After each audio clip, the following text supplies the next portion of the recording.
The Priest in Mr. Pandaria goes through some fantastic changes, like Shadow Priest Devouring Plague now consuming all of your Shadow Orbs, which we'll definitely get into in the Shadow-specific video, Discipline Priest having their Atonement range increased, and having an absolutely amazing 1-minute cooldown added, being Spirit Shell. Overall, in Mr. Pandaria, the Priest is just absolutely amazing, and if you like all three specs, or one of the specs in particular in Cataclysm, it just gets built upon, so it's not wildly different, but it's different enough to feel fresh and a little bit more overpowered. So first of all, your level 15 talents are actually CC/control talents. First of all, you've got Void Tendrils, which is on a 30-second cooldown, and it summons shadowy tendrils out of the ground, rooting up to 5 enemy targets within 8 yards of the caster for 20 seconds. If you kill the tendril, it will cancel the effect. You can kind of consider this a priest's version of mass entangling roots. Yes, it's only going to affect 5 targets, but it's great if you're being attacked and you don't want those adds on you. You just pop Void Tendrils and run away. Next up is Psyfiend. Now, this is on a 45-second cooldown and slightly less predictable. So this summons a Psyfiend that stands in place for 10 seconds. The Psyfiend casts a Psychic Terror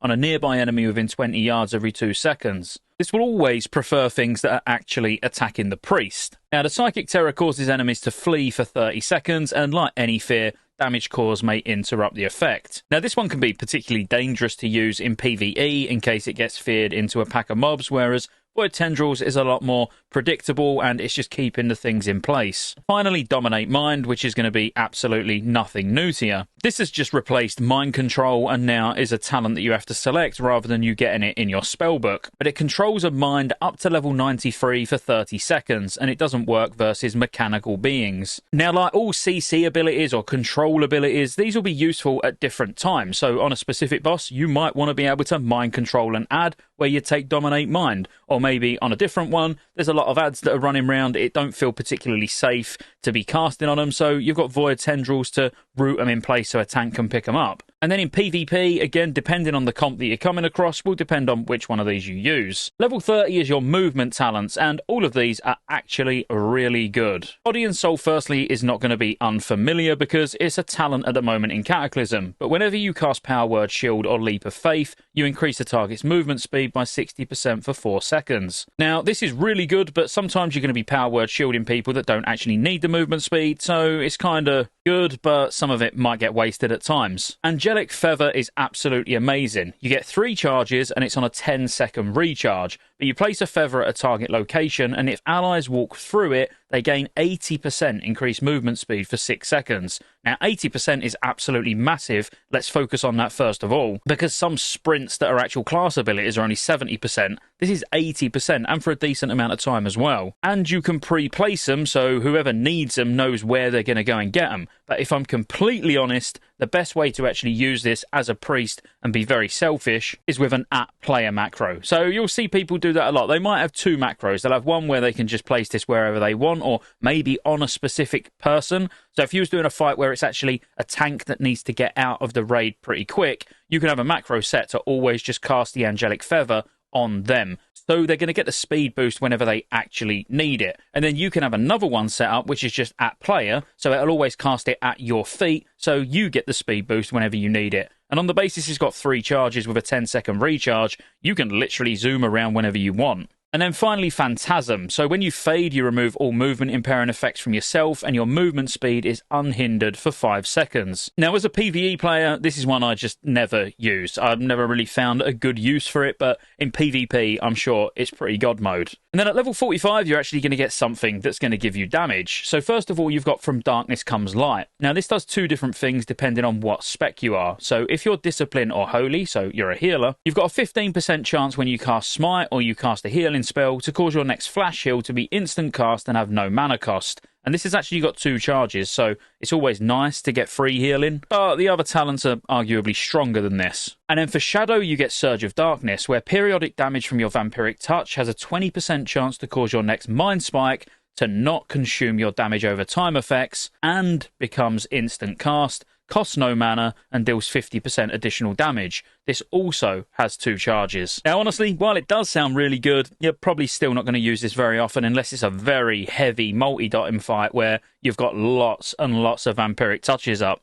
Mindbender's a really good talent as well. It's only on a 1-minute cooldown with a 40-yard range, and it basically just replaces your Shadow Fiend, because it grants you an improved version of the Shadow Fiend that is substantially more effective at dealing damage and generating mana. Now, this does actually hit pretty hard, I'll be honest with you, and it can be used as any spec of Priest. And if it's a particularly heavy movement fight, it can be really good, because obviously you can just pop it while you're moving. It's going to do damage, it's going to give mana back. Like, it's an absolute solid talent, and it will be used a lot. And you'll really, most of the time, as something like Shadow, be switching between this and the next talent we're going to talk about, which is Solace and Insanity. So firstly, as Discipline and Holy, you gain the Power Word Solace ability. So what Power Word Solace does is on a 10-second cooldown, it strikes an enemy, dealing instant damage and then more damage over time. And it also restores 1% max mana. So you can see why, as a healer, using this once every 10 seconds and getting 1% mana is particularly good. Not only that, damage dealt by Power Word Solace will instantly heal a nearby low health friendly target within 40 yards from the enemy for 100% of the damage dealt, or 50% when it's healing you. And this replaces Holy Fire, and it's instant, so you can even use this while you're moving, which is really nice. So actually being able to use this for Atonement as a Disc Priest, let's say, we will get onto the Shadow portion of it in a second,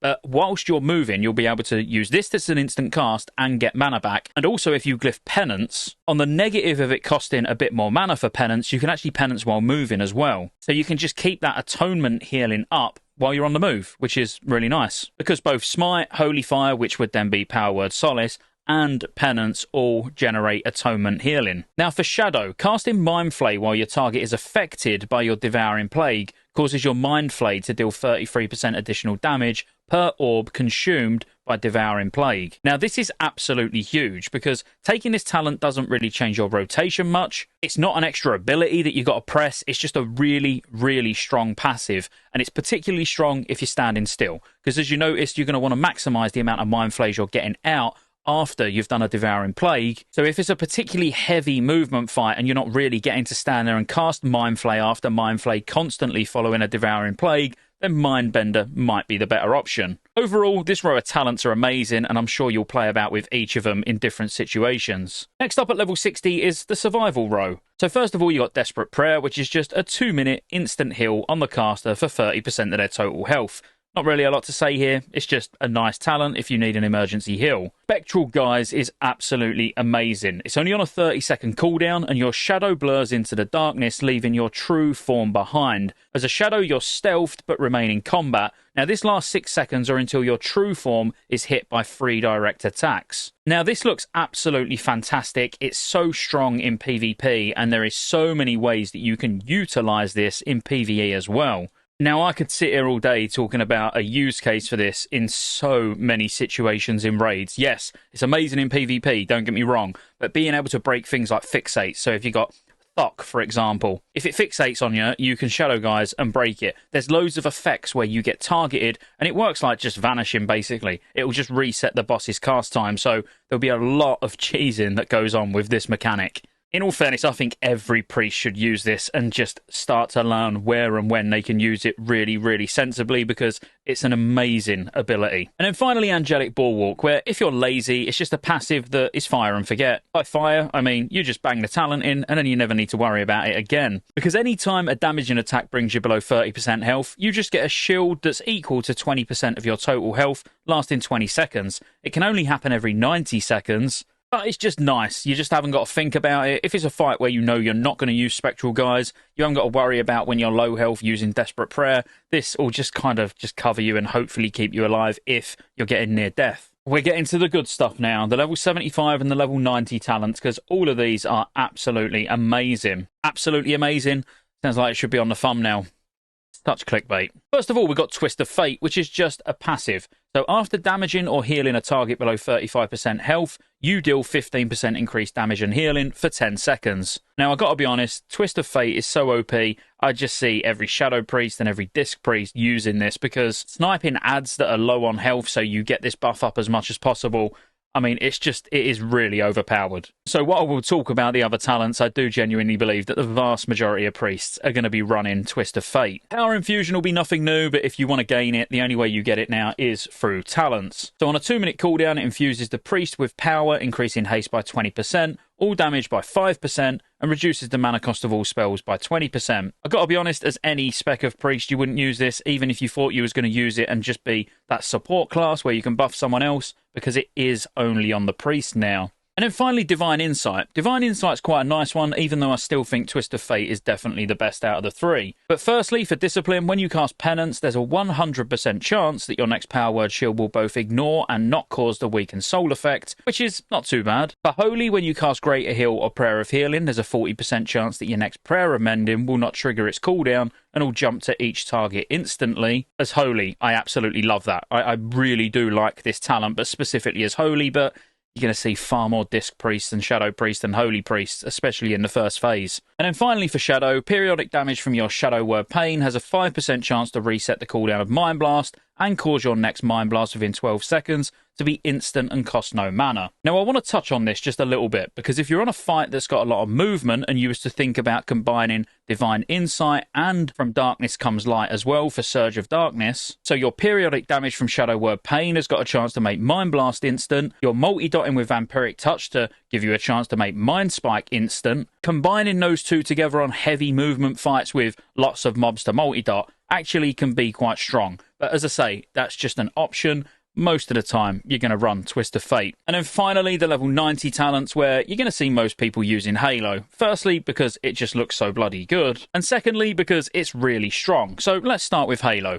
On a 40-second cooldown, it creates a ring of holy energy around you and quickly expands and grows in power up to 30 yards away. This deals holy damage to everyone it hits and a lot of healing to every ally it hits, and its greatest effect is at 25 yards. Now this deals shadow damage and healing while in shadow form, so again, even for AoE and just burst heals for the raid at the same time, it's incredibly strong for both specs of healers and for Shadow Priest as well. The most important thing about this is that effectiveness, where it's greatest at 25 yards. You'll have to get good at judging that 25-yard distance, or probably everyone's going to use a weak aura where it will show that you're at the right distance, because it does make a big difference. You don't want to be stood on top of everything that you're about to press Halo on. You're better off moving out, using Halo, and then moving back in. And obviously while you're moving, you'd be doing your dots, or you'd be shielding if you're a Disc Priest, or you know what I mean, you'd be filling those globals. But in a stacked position, Halo is not that strong. You might actually be better off with one of the others. So Divine Star is a 15-second cooldown, so you can use this a lot more frequently, and it fires a Divine Star in front of you, travelling 24 yards. Now it causes divine damage to all enemies hit and healing to every ally hit within 4 yards of its path. After reaching its destination, it will return to you, also dealing damage and healing to all targets in its path as well. Now this does spell shadow damage and healing while in shadow form. Now, honestly, this is a great option. I really like Divine Star. I'll be honest with you, between all three, even though I run Halo the vast majority of the time, Divine Star is an absolute solid talent and a definite option. And because it's got kind of a boomerang effect, if you've got everyone stacked and you're just stood slightly behind, you're going to be doing all that damage and all that healing twice, and it's got such a short cooldown that you're firing it off pretty regularly. And then finally, Cascade. So this launches a holy bolt at the target that grows in power as it travels. So it causes damage to an enemy and healing to an ally, and this effect can bounce from allies to other allies or from enemies to other enemies, and each time it bounces it will split into 2 bolts, preferring targets further away and never hitting the same target twice. Cascade can bounce up to 3 times. Again, if you're in shadow form, it does shadow damage. Now, honestly, as weird as it sounds, it comes down to all positional here. Halo, in perfect situations where you're 25 yards away, is always going to be the highest DPS if you're shadow. If everyone's loosely spread and all over the place, Cascade could be a good option because it's going to bounce around and always go to the furthest targets. Divine Star if everyone's in a line. Halo if you can be at that perfect 25-yard distance. I'm sure by now, when it comes to Mr. Pandaria, you've heard just how overpowered the Warlock is. And it's kind of not an exaggeration. While in the first phase it's very close to everything else, it does scale particularly well throughout the expansion. From Cataclysm to Mr. Pandaria, so much has changed for Warlock, including the resource system for all 3 specs, but it still feels familiar enough that if you enjoy it in Cataclysm, you're going to love it in Mr. Pandaria. At level 15 is survivability and healing, so you're going to have a choice between Dark Regeneration,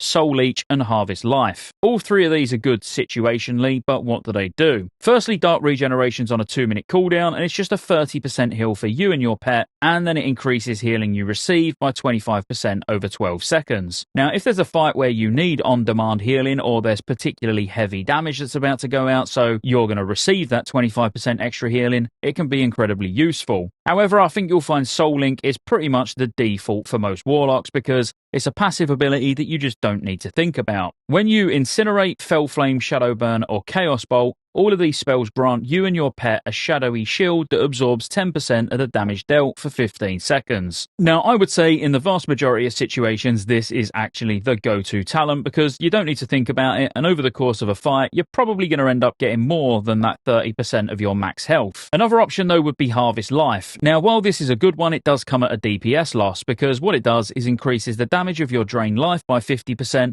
and the healing of your drain life by 150%. Now, because for no Warlock spec drain life is actually part of your rotation, if you need healing, you're going to have to go out of your way to cast a spell that's going to do less damage to give you the health. So ideally, you don't want to be drain life in as any of the three specs. So any time that you need to use this because you think you're about to die, it is going to be at a DPS loss. And anytime you use Dark Regeneration when you didn't actually need to use it is also not going to be worthwhile, whereas Soul Leech is just a nice all-round talent that, again, I think 90% of you will be using all the time. Next up, your level 30 talents are all Control and CC. So firstly, you got Demonic Breath, which is on a 20-second cooldown, and it sends a cone of dark energy before you, reducing the movement speed by 50% of everyone hit within 10 yards, and this is a 6-second slow. There's nothing wrong with this at all, but the other two talents are potentially better. Mortal Coil is basically Death Coil. It causes an enemy target to run in horror for 3 seconds and heals you for 15% of your max health on a 45-second cooldown.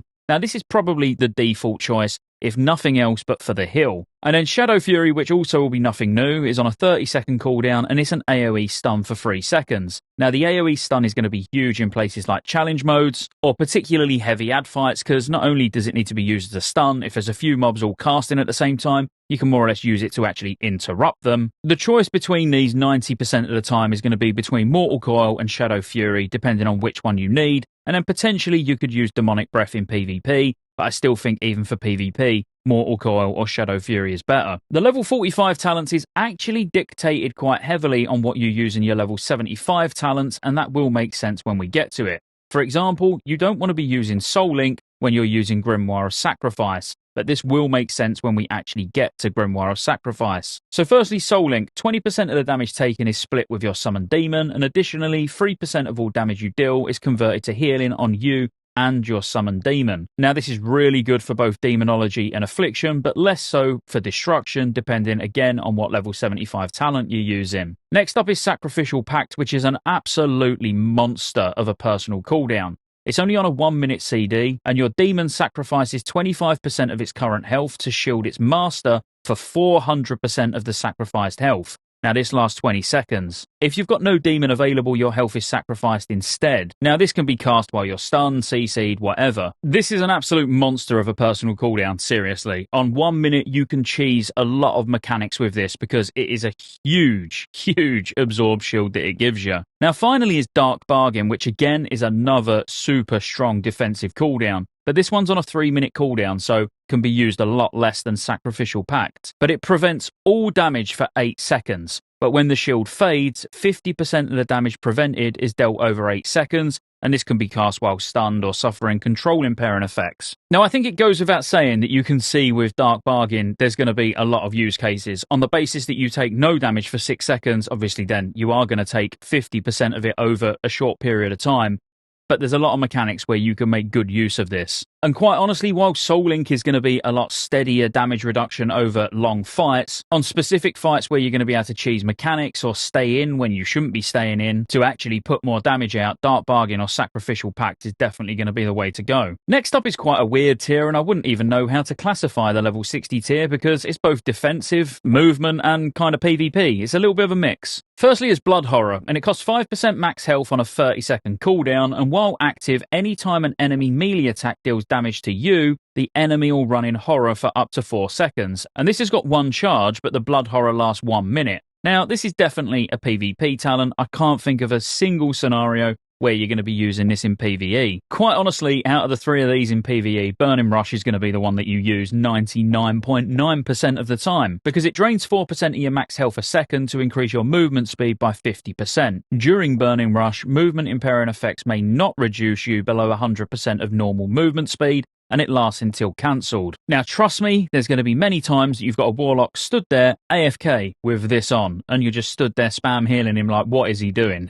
I leave it on myself, I forget about it sometimes. But this is just a great way to move from A to B without using your portals or anything like that at the cost of a bit of your health, or quite honestly just for general moving around. It is an amazing talent, because the only other option is Unbound Will, where it costs 20% max health on a 1 minute cooldown, and it purges all magic effects, movement impairing effects, and all effects which cause loss of control of your character. Other than the fact that it also removes magic effects, it's basically every man for himself, or Will to Survive, whatever it's called nowadays for humans, or a PvP trinket, whatever you want to look at it as. But yeah, being able to get rid of a magic effect off yourself is pretty useful, but quite honestly in PvE, that's what you've got your healers there for. Now at level 75 is where it gets really interesting. Grimoire of Supremacy changes your demons. It makes them a more powerful version that do 20% more damage and have more powerful abilities. So you're going to get things like the Fell Imp, the Void Lord, Shavara, Observer, Abyssal, and Terror Guard. Now this is a solid talent for all three specs, don't get me wrong, but really this is more leaning towards Demonology and Affliction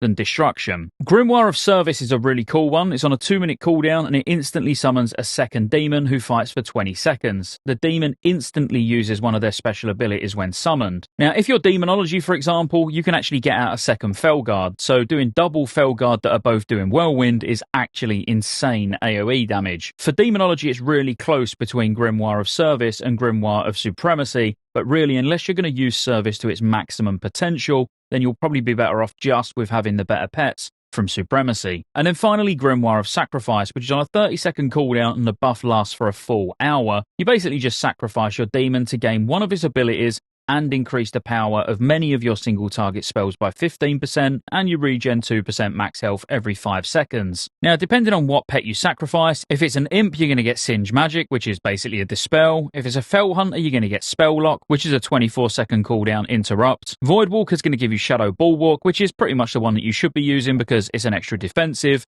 And Succubus gives Whiplash, so you actually get a knockback, which on ad fights can be particularly useful. Really for Grimoire of Sacrifice, it's Destruction Warlock. The other two definitely are for Affliction and Demonology, but if you're Destro, just get rid of your pet, preferably depending on the fight. Your Void Walker, so you've got more defensive utility, but I still think Sacrifice for Destruction, and then the other two are really close depending on how well you use them, for both Affliction and Demonology. Just remember, if you're Destruction and you're running Grimoire of Sacrifice, using Soul Link just to get the extra health, which is what you'll actually gain from it instead of damage taken, is pretty pointless. You might as well use Sacrificial Pact or Dark Bargain, but at that point I would be using Dark Bargain, because even though the shield's really strong, I don't want to sacrifice my health. At least Dark Bargain is just a super strong personal cooldown. And then finally the level 90 talents, which are really good, but unfortunately there's one clear winner for the vast majority of cases, and that's Archimonde's Darkness, because you gain a second charge of Dark Soul. As you may or may not know,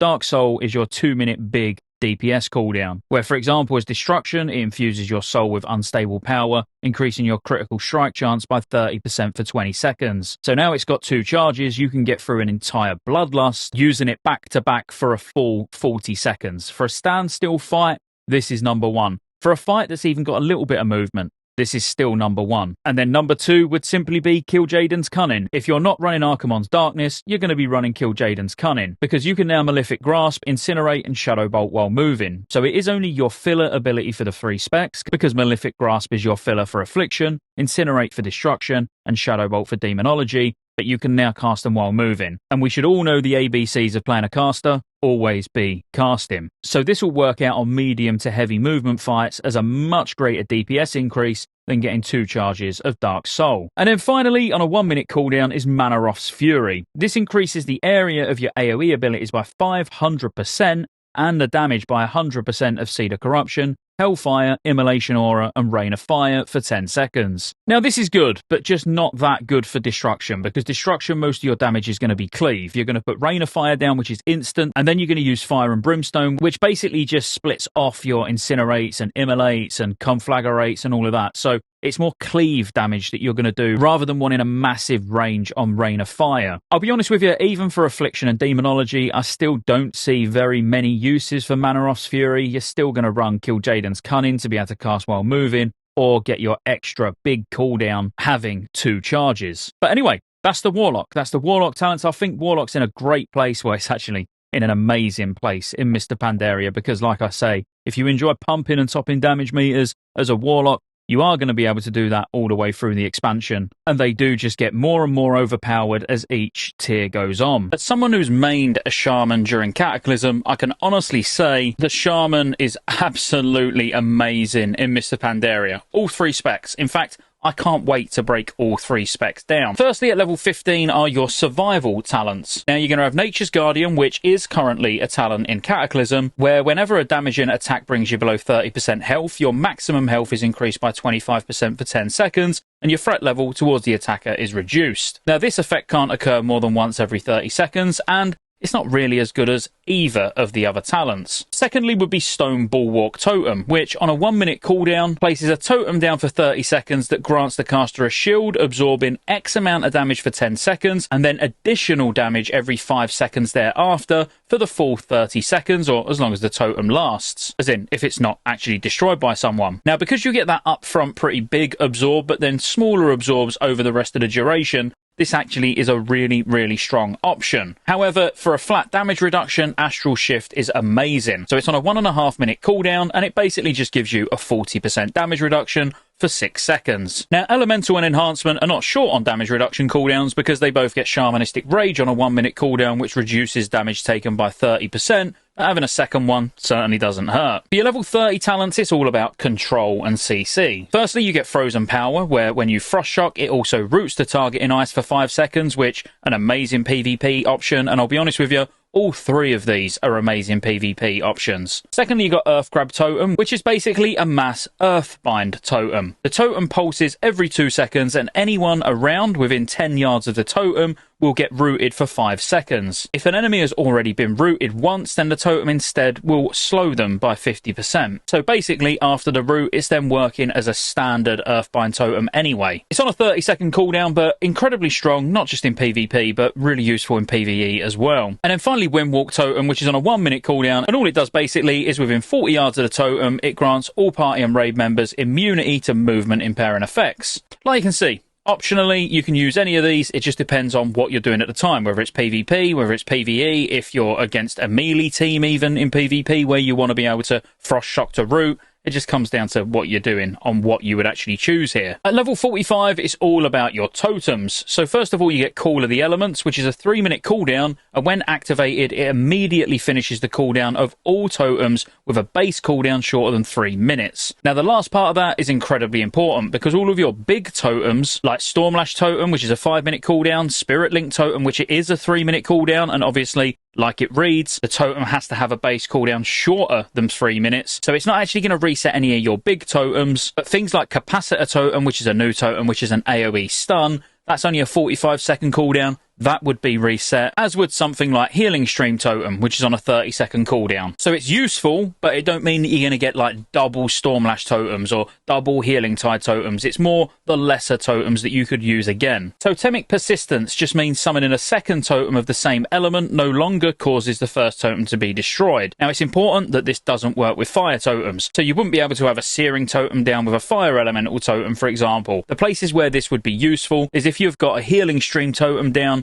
and then you need to use Healing Tide Totem. It's not going to destroy the Healing Stream Totem, because that's quite important when it's on a 30-second cooldown anyway. It just means you're getting the benefit of both. And then Totemic Projection, which is the one that I use the most, because it's only on a 10-second cooldown, and it relocates your active totems to a specified location. Now, the reason this is super strong for absolutely every spec, because if you use something like the Capacitor Totem, which is your AoE stun, you can move it into the mobs rather than you having to move into melee range to drop the totem in the first place. Honestly, 90% of the time I'm running Totemic Projection, and not exclusively for Capacitor Totem, but it's definitely a big reason why. At level 60, you're going to get a DPS talent, or a Healing Throughput talent. But first of all, Elemental Mastery, which will be nothing new to you if you've played Shaman at all, ever, because it basically gives you a 30% haste buff for 20 seconds. Now, if you use this currently in Cataclysm, you get damage from it as well. well, no more. It's basically just like a mini bloodlust for 20 seconds, but only for you. Next up, you've got Ancestral Swiftness, which is a 1.5 minute cooldown, and it just makes your next spell, as long as it's got a base cast less than 10 seconds,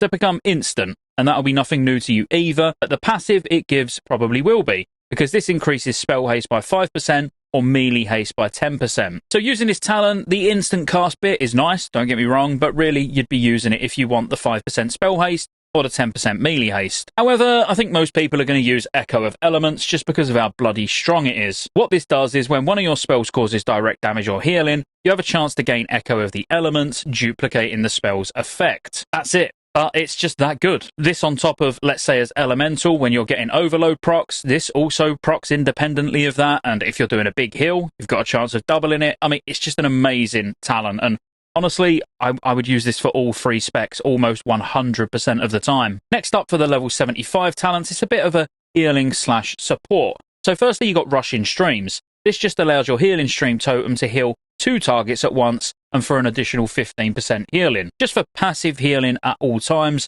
this is really nice. It's really going to get trumped by the next talent we talk about, which is Ancestral Guidance. Ancestral Guidance is a super strong cooldown that should be allocated to certain key parts of the fight where big damage is going to go out, because it does really help. But what it does is when you deal direct damage or healing for the next 10 seconds, 40% of the damage or 60% of the healing is copied as healing to up to 3 nearby injured party or raid members. Now that doesn't sound like a lot. If you've got a Resto Shaman using it, maybe you've got an Ellie Shaman in the group as well. If you're doing 25 man, you might even have an Enhancement Shaman or 2 in there as well, because Enhancement's really strong in the first phase. If you've got all of your Shamans syncing this up, that is a lot of healing going out across that 10 seconds. You could stagger it as well and just use one at each different time, but again, it's just a super strong talent, and make sure you use it really well, Shamans. And then finally, Conductivity, which is definitely just a resto talent. I don't see any other situation where Enhancement or Elemental would even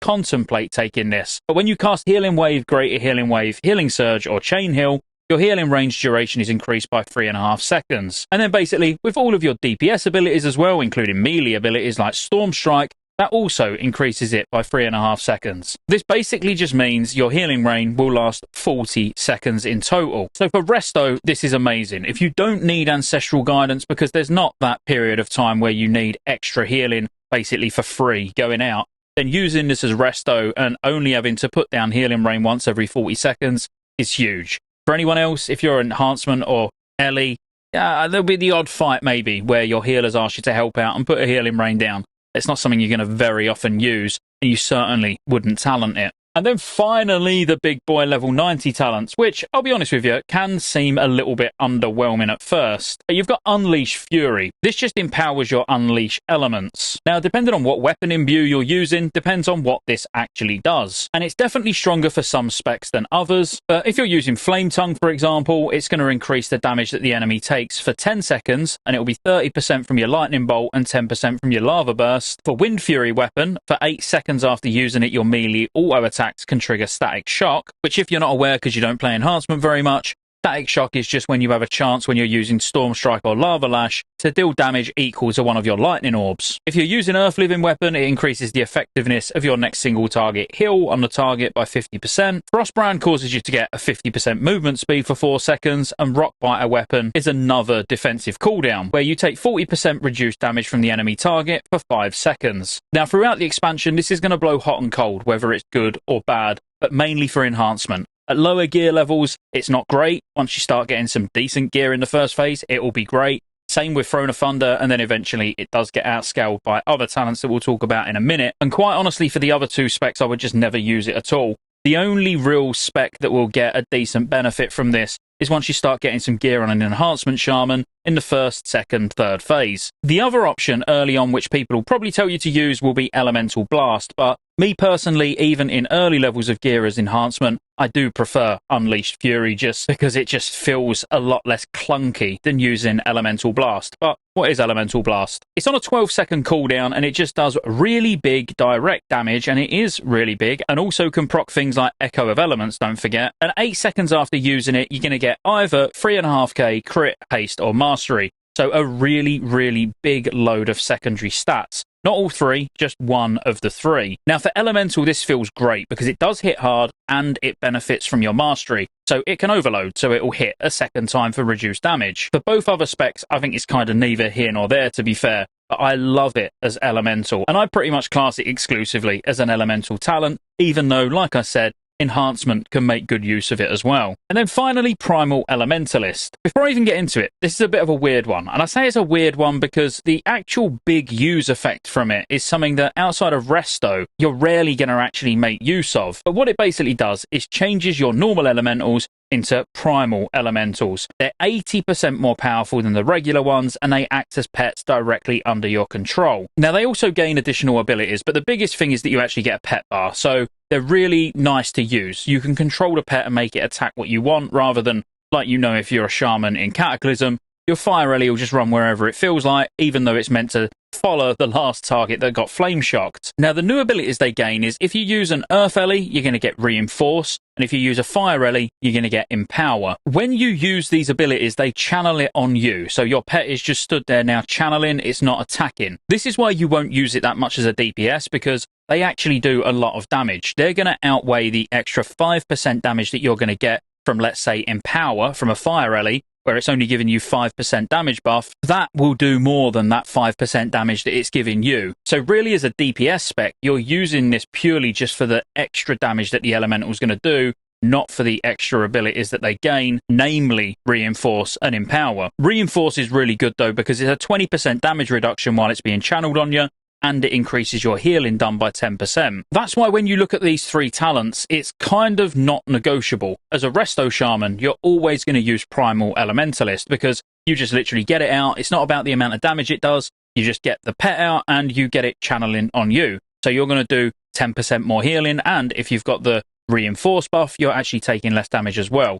So it's really, really strong as Resto. As Ellie and an Enhancement, it's kind of a nice addition. You can use it. I think Enhancement really should be leaning more towards Unleash Fury for the majority of the time, until Primal Elementalist actually later on in the expansion will really take over from Unleash Fury. And for Elemental, just use Elemental Blast. Now, don't get me wrong, as we get really reliable sims closer to MoP launching, or when we're all in the beta and the sims are being updated, then some of this might change, but that's kind of my fieldcraft, if you like, or things that I've experienced personally on my Shaman on private servers, so take it with a pinch of salt, but it's worked well for me. The Rogue in Mr. Pandaria gets some really cool additions that just fill holes in that toolkit that is already pretty versatile. With many of the talents actually being ripped straight out of the Cataclysm talent trees, now available to all specs, just feels amazing. So if you absolutely love combat, but you really miss not having Shadow Step, well, you can do that now. Or if you really like Assassination, but you just love having cheat death from Subtlety, well, you can also do that as well now. Now, I'm sure you're aware, because if you're watching this video, you've probably already been doing a bit of research, but the talent system changes in Mr. Pandaria from how it is in Cataclysm, where now every 15 levels, you get a choice of one of 3 talents, and you can very quickly change between them with Tomes of Clear Mind. The first row of talents for rogues all revolve around stealth and movement speed. The first option you're going to have is Night Stalker, which increases your movement speed while stealth by 20%, and the damage your abilities deal while stealth by 50%. I kid you not, put this on top of another talent we're going to talk about, and you can move at epic ground mount speed while stealthed 100% of the time. It's absolutely bonkers. But don't worry, we're going to get to that. First of all, though, a decent talent option. Next up, though, is Subterfuge. So your stealth breaks 3 seconds after dealing or receiving hostile actions, rather than doing so immediately. Now, that is particularly good for Subtlety, and we'll get onto that in a second once we've covered this entire row. Because finally, we've got Shadow Focus, where abilities cost 75% less energy while you're stealthed. So basically, you're going to get a nearly free ambush out at the beginning of every fight. And obviously, after Vanish as well. I should probably mention that. Now, between the 3, Night Stalker is going to be something you probably use just outside of raids or outside of dungeons, just when you're running around in the open world doing dailies or whatever, because doing a bit more damage is a lot less impactful, but moving around quicker is obviously nice. And then between the other 2, it just depends what spec you're playing. Subterfuge can be particularly good for getting a couple of ambushes out before you actually break stealth as something like Sub, whereas Shadow Focus for like combat and Assassination, for example, where you can just get a pretty much free opening ability, is pretty nice. The next talents are more utility based. So first of all, we've got Deadly Throw, which you'll be well aware of what Deadly Throw is if you've played Rogue at any point in the last couple of years. But what it does in Mist of Pandaria specifically is it's a ranged finishing move that reduces the target's speed by 50% for 6 seconds. So it's a nice ranged slow to close a gap. But also, if you use it with over 3 combo points, it's going to interrupt spell casting and prevent any spell in that school from being cast. So on casters, it's a really good ranged interrupt as well. Next up, we've got Nerve Strike, where a successful kidney shot or cheap shot also reduces the damage dealt by the target by 50%. This is 25% on player targets, and healing done by the target by 10% for 6 seconds after the effect fades. So particularly good in PvP. In PvE, not really many circumstances where you're going to be worried about this. And then Combat Readiness, which again is probably something you're quite familiar with if you've played a lot of Rogue. It's on a 2-minute cooldown, and it's basically a defensive if you're being attacked by something. Because each enemy attack will deal 10% less damage, and each time you get attacked, this is going to stack, and it stacks up to 5 times. It lasts 20 seconds, but if 10 seconds elapse without any incoming weapon strikes, the state will fade. Quite honestly, as you see with all those three, they're mainly PvP, and then you've got Combat Readiness, which you could use in PvE if for some reason a tank dies or something like that and you're getting attacked. It's something you can pop quickly to hopefully survive if, let's say, evasion's on cooldown. The next row at level 45 is more survival and self-sustainability. So first of all, you got Cheat Death, once again, something you won't be unfamiliar with, but now you can get it as every spec of Rogue. So an attack that would otherwise kill you will instead reduce you to no less than 10% of your maximum health, and damage taken will be reduced by 85% for 3 seconds. Now, this can only happen once every 90 seconds, but as we all know, there's great places that you can utilize Cheat Death to cheese certain mechanics. So again, it's probably going to be one that you're using quite often as all 3 specs of Rogue. Your other options are to get a new poison, which is Leeching Poison, which coats your weapon with a non-lethal poison that lasts 1 hour. Your melee attacks have a 50% chance to poison the target for 10 seconds, and your subsequent weapon strikes against the poison target will heal you for 10% of the damage done. And if you shiv while this poison's up, you instantly restore 5% of your health. Now, this is actually particularly good. If you're playing Cataclysm and you're a rogue at the moment and you've been doing those sort of final bosses of the legendary quest chain, so the one in Karazhan, for example, or the one in Gilneas, then you know actually having some self-healing would be really nice on those. So there's going to be some really good situations where you use this, more so in the outdoor world, because the actual constant healing, you're not going to need it in a raid. That's what your healers are there for. Better to have Cheat Death to save you from a potential one-shot if a tank dies or something like that. And then finally, Elusiveness. Your Feint ability also reduces all damage taken by 30% for 5 seconds. Now, Feint still just reduces damage taken from AoE attacks by 50%, which every spec has in their toolkit, but now you can also use it as a real strong 30% damage reduction cooldown as well, and it lasts 5 seconds. Now, outside of Cheat Death, this one is obviously really, really useful, because on those fights where you're stacking and you're having to use raid cooldowns for big bursts of damage that are coming in, you know, even if it's not particularly frequent, it's every couple of minutes, then actually just helping your healers out by having a 30% DR up all the time is going to be really strong. Next up are your movement abilities, and now this is where I want to talk about Burst of Speed first. When you run Night Stalker and Burst of Speed together, your speed at all times is up to like 204%, which without guild perks or anything like that is actually faster than riding around on an epic mount, which is absolutely crazy because you can keep Burst of Speed up 100% of the time. Now, I absolutely love this. I think Burst of Speed is really, really useful. It does cost energy.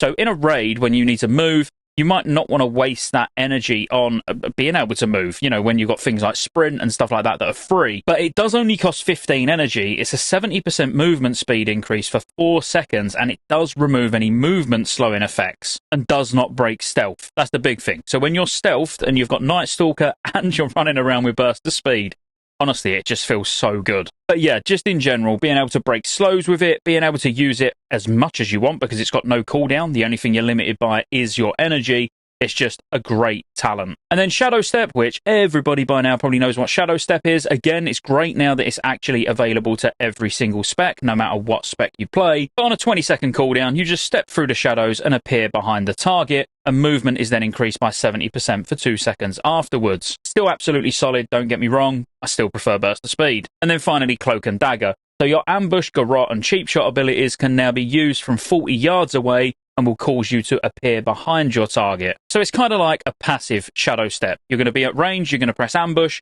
it's going to more or less just teleport you straight to them like a Shadow Step, and then cast the ambush. So pretty good, really like easy. Forget about it, just take the talent and you'll always teleport to the target when you use one of those abilities. But I think it removes a big element of control that you get from using either of the other talents. But if you haven't guessed it by now, I really like Burst of Speed. The level 75 talents are not particularly exciting. Again, a little bit more PvP in my opinion. But you've got Prey on the Weak, where when you disable an enemy with Kidney Shot, Cheap Shot, Gouge, Sap or Blind, they suffer 10% increased damage from all sources for the duration of the effect. Paralytic Poison, which is again another non-lethal poison that lasts for an hour, and each strike's got a 20% chance of poisoning the enemy. This stacks 4 times on a single target, and upon a 4th application, the enemy will be stunned for 4 seconds. If you shiv with this poison on, it causes instant paralysis of an enemy's lower body, rooting them in place for 4 seconds. And then finally, Dirty Tricks, where your Gouge and Blind no longer have an energy cost and no longer break from damage dealt by your poison and bleed effects. So when you really think about it, there's not that many situations where any of these are that good in PvE, other than maybe that what I was using, what you could see there, which was Prey on the Weak. And that's purely because if I'm locking a caster down or something like that, I'm going to be able to do more damage to them. But honestly, any of these, there may be niche circumstances where you might actually need it in PvE. But I see them as kind of optional / PvP talents. But for PvP, all 3 of them in certain situations are going to be really, really strong. And then finally, the level 90 talents. And in my opinion, there's one clear winner here, but the options between 2 of them can be quite close. So first of all, you've got Shuriken Toss, which is a ranged attack that deals X amount of physical damage to an enemy target. It's got a 30-yard range with a 40 energy cost, by the way. And if the target's further than 10 yards away, your auto attacks will be replaced with ranged shuriken for up to 10 seconds, granting them a 30-yard range. Shurikens are coated in your lethal poison, and this awards 1 combo point, so this replaces throw. Now, I'll be honest, it's great. It even sounds amazing. You're like, oh my god, I can become a ranged rogue, but it's only really good in really niche circumstances, and I'll be completely honest with you, sat here, I can't think of a single boss where I would actually use this, where the boss is out of range for that long, where it's going to be better than either of the other talents. But it's still a really solid talent either way, and I'm sure it's going to be something that you play around with. Mark for Death is on a 1-minute cooldown, and it marks the target, instantly generating 5 combo points on them. If the target dies within 1 minute, Mark for Death's cooldown is reset. So this is going to be absolutely amazing on ad fights. It's quite clear because you could very quickly Mark for Death them, use a finisher. They might die pretty quickly if everyone's focusing on the same target. You've instantly got 5 combo points again for the next target because Mark for Death is constantly resetting. Outside of ad fights, you're rarely ever going to use it on a single target boss fight because honestly, when we talk about it in a second, anticipation is just so strong for all 3 specs. I would just say there's very few circumstances or very few raid bosses where the targets are dying quick enough that actually getting those 5 combo points constantly is going to be actually stronger than anticipation. Which leads us to anticipation. It's lovely because it's a passive, so it's something you don't even need to worry about or use. But when one of your attacks generate a combo point on a target that already has 5 combo points, you gain an anticipation charge up to a maximum of 5. When you perform an offensive finishing move on an enemy, any anticipation charges are consumed to grant you an equal number of combo points on the target. Now, I think it's pretty clear why this is so good. You'll just never ever waste any combo points. If you're going over the cap of 5 because you're sub and you're getting extra points from Honor Amongst Thieves or your Assassination and Seal Fate's giving you lots of combo points that's putting you over, it feels so good. So you've not got to worry about going over 5 combo points, and it just means you can get from one finisher to the next a lot quicker. Now again, outside of really heavy ad fights, anticipation is something that I would be using absolutely all the time for all 3 specs. And I've got to be honest, even on ad fights, I would still be using anticipation, because unless the entire fight is ads, like something like Will of the Emperor, having anticipation for those points of time where you're actually on the boss is still going to outweigh the damage from the little bit of ad damage you was getting out by resetting that Mark for Death and getting more 5 combo point finishers. But yeah, I think overall the rogue talents are absolutely amazing, and there's a lot of choices there. It is a little bit of a shame, if I'm completely honest, with the amount of PvP talents there are, so I would say actually out of all the classes that we've looked at so far, there's a lot fewer options when it comes to PvE for rogues, but if you're a PvP rogue, you're going to absolutely love it. The Druid in Mr. Pandaria goes through tons of changes. That's Resto, Boomy, and specifically Feral, because Feral actually has 2 specs now. It's got Guardian and it's got Feral DPS, so you've got a bear spec and a cat spec. For level 15, it's movement based, so you're either going to have feline swiftness, which just increases your movement speed all the time by 15%, displacer beast, which teleports the druid up to 20 yards forward, activating cat form and increasing movement speed by 50% for 4 seconds, which is particularly cool because it's a bit of a blink slash dash. Flash? No.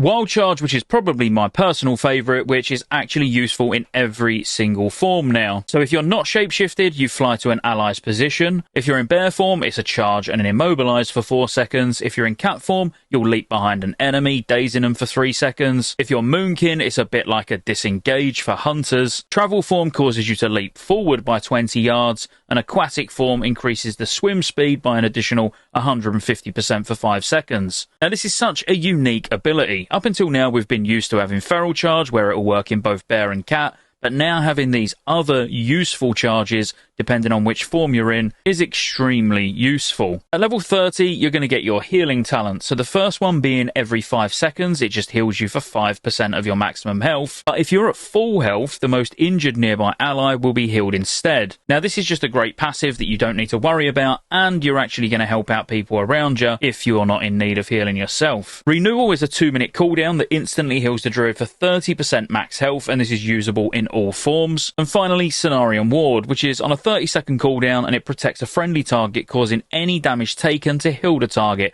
for 30k every 2 seconds for 6 seconds. Gaining the healing effect consumes the Cenarian Ward, and this is usable in all forms. Now, Cenarian Ward is not one I use, but it can be really good as a tank, because as a bear, just using this every 30 seconds, and then you're getting 6 seconds worth of healing when you get hit, is actually pretty strong. I'll be honest with you, Gift is the one that I use the most, just because I'm lazy. At level 45, you've got your CC talent. So Fairy Swarm, first of all, grants an improved version of Fairy Fire that also reduces the target's movement speed by 50% for 15 seconds. Being able to use this as a ranged slow in PvP as a feral is actually super strong. I mean, not necessarily feral, every spec of Druid, but, you know, as feral where you're trying to close a gap, and let's say Wild Charge is on cooldown, Fairy Fire to get close to him, pretty sick. Mass Entanglement is exactly how it sounds, so it roots your target in place for 30 seconds and spreads to additional nearby enemies, and then damage caused may interrupt the effect. And this is usable in all forms as well. And then of course Typhoon, we all know what Typhoon is, it's just a nice knockback. It just summons a violent Typhoon that strikes the target in front of the caster within 30 yards, knocking them back and dazing them for 6 seconds. Now this is also usable in all forms. Now moving on to the more interesting talents, at level 60 is where you're going to get your first real DPS talents. You've got Soul of the Forest. So as a balanced druid, your Wrath, Starfire and Star Surge casts have an 8% chance to cause your next Astral Communion to instantly grant 100 lunar or solar power. Whilst you'll find out exactly what Astral Communion is when we get to the balance changes, I might as well tell you what it is now. Astral Communion is a channeled ability which grants you 25 lunar or solar energy every second for 4 seconds, and it will generate the power type most beneficial to you.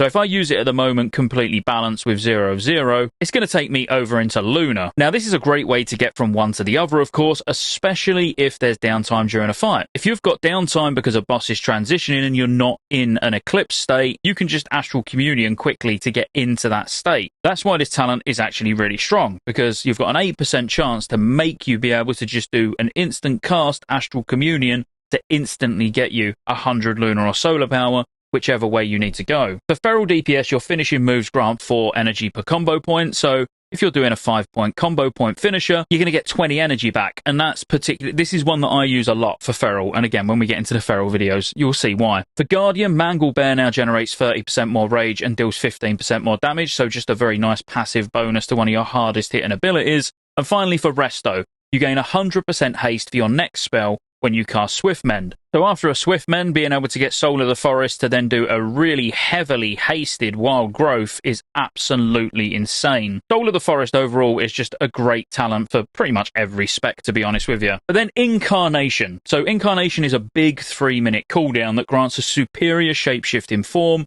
appropriate to your specialization for 30 seconds. You can freely shapeshift in and out of this form for the duration of incarnation. So for balance, it gives you an improved Moonkin form that gains 25% increased arcane and nature damage. Now this is only while Eclipse is active, but getting 25% extra damage is obviously massive. King of the Jungle gives you an improved cat form that allows the use of all abilities which normally require stealth, and allows the use of prowl while in combat, and removes the positional requirement of Ravage. So this basically brings Ravage online for 30 seconds as part of your DPS rotation, which is obviously really good. I'd say particularly for burst fights. Really, I think for long, sustained fights, I still prefer Soul of the Forest for Feral, to be honest. For Guardian, it's going to give you an improved bear form that reduces the cooldown on melee damage abilities and growl to 1.5 seconds, so basically for 30 seconds, rage allowing, you can just spam and never need to worry about losing aggro. And for Restoration, it gives you your big Tree of Life, and it increases healing done by 15%,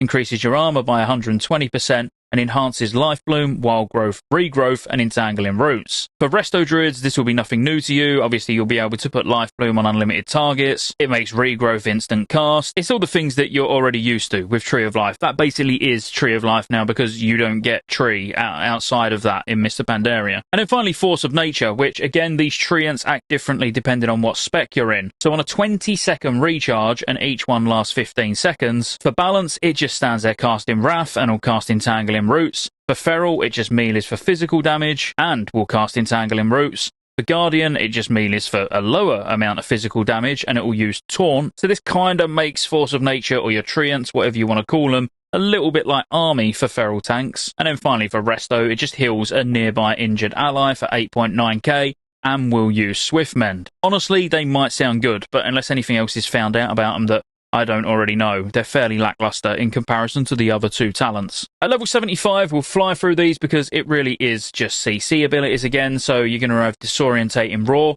which invokes the spirit of Ursel to roar, disorientating all enemies within 10 yards for 3 seconds. Now this is actually really strong in certain places, like if you're doing gold challenge modes, for example, and there's a big pack of casters all casting at the same time, you can disorientate in Roar, essentially using it as a mass interrupt. Ursul's Vortex you'll already be very familiar with, where it basically slows anyone that goes near it and pulls them back in when they try and move away. And then Mighty Bash, which is basically an improved bash because it can be used in all shapeshift forms, and it lasts 5 seconds on a 50-second cooldown. Overall, depending on the fight and what's going on, will depend on what talent you use there, because all of them have got a good use case in certain situations. And finally, the big boy level 90 talents. First of all, you got Heart of the Wild. Now, this is quite a long one. That's what she said. But it increases stamina, agility, and intellect by 6% at all times, so it's just a really nice static buff no matter what, even if you don't use any other part of this talent. But basically, when you use this on a 6-minute cooldown, it's going to give you 45 seconds of where you can fill another role. So to give you a real example of what you're probably experiencing right now, there's only really one crossover that's any problem at all. That's red, yellow, green, black. Now, you really want to use 2 healers on that fight, and most people will.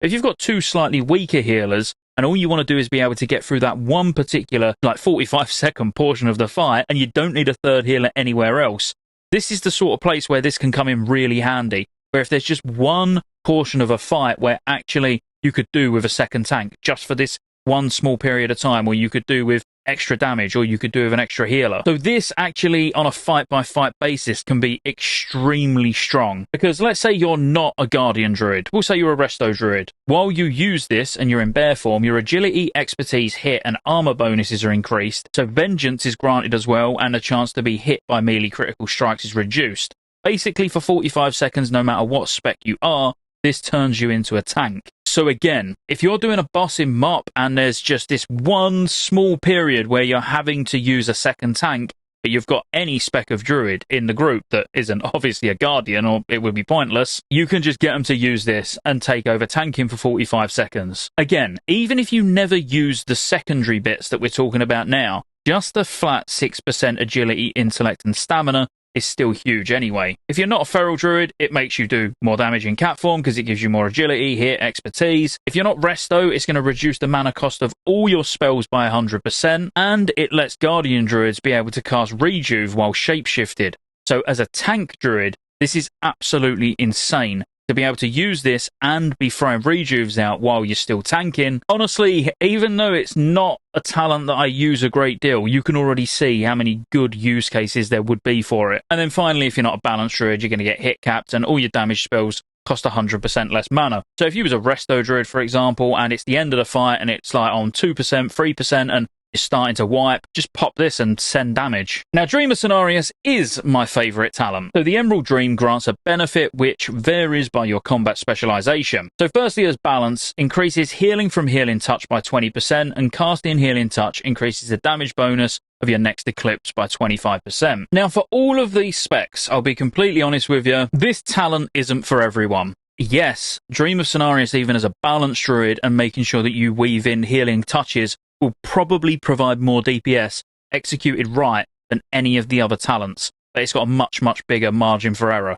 and that's across all druid specs. So I do see, in terms of passing and maximum damage, this is going to be the talent that a balanced druid would use. But for someone a bit more casual, don't want too much complexity, just wants to even be like me and be lazy in raids, something like Heart of the Wild would probably be better. However, for Feral, I would say this talent is non-negotiable. It increases healing from Healing Touch by 20%, and casting Healing Touch causes your next two melee abilities to deal 30% additional damage. Now, the way you use this as Feral is you're going to be using Predatory Swiftness, which causes your Healing Touch to be instant cast, and you're going to be using it to get really, really strong bleeds on. So before you cast a Rip, you're going to want to make sure that you got a Predatory Swiftness to be able to heal yourself. So your Rip and then probably a Rake directly after, or possibly even a Thrash, is going to do 30% more damage for its entire duration. For Feral DPS, learning how to use this talent, well, firstly, it's a lot of fun. It makes the Feral rotation absolutely amazing.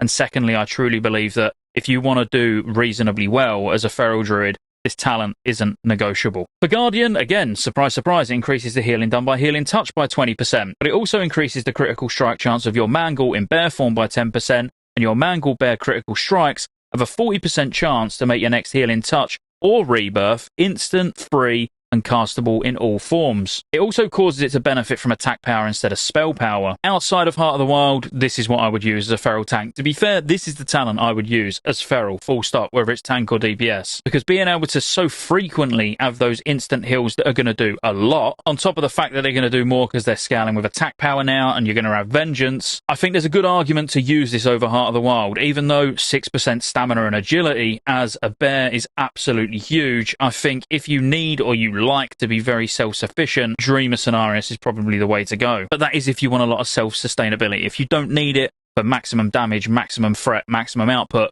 of course, Heart of the Wild is the way to go. And finally, the Atonement Druid. So it increases Wrath damage by 20%, and your Wrath spells cause a nearby ally to be healed for 100% of the damage done. Now, there's not really a lot to say there. It is actually something that I like to use in dungeons as a Resto Druid. I wouldn't use it in raids. And then finally, Nature's Vigil. I personally see this as quite a good talent, but it's not exceptional. I think for every spec of Druid, you could use Nature's Vigil, but it's kind of the easy, I'll just press this every 1.5 minutes option, rather than actually getting the most out of your level 90 talent. Because what it does increases all damage and healing done by 12% for 30 seconds, and while active, all single target healing spells also damage a nearby enemy, and this will be for 25% of the healing done, and all single target healing and damage spells and abilities also heal a nearby friendly target for 25% of the amount done. So like you can see, it's a little damage boost, 12%, which is not bad, don't get me wrong, for 30 seconds, and it's going to help out doing a bit of healing, or if you're a healer, it's going to help out doing a bit of damage. But overall, as a DPS, you're going to get more than that 12% damage buff for the 30 seconds out of either of the other talents, in my opinion. And I do say in my opinion because remember, as we get Sims updated for MoP and stuff like that,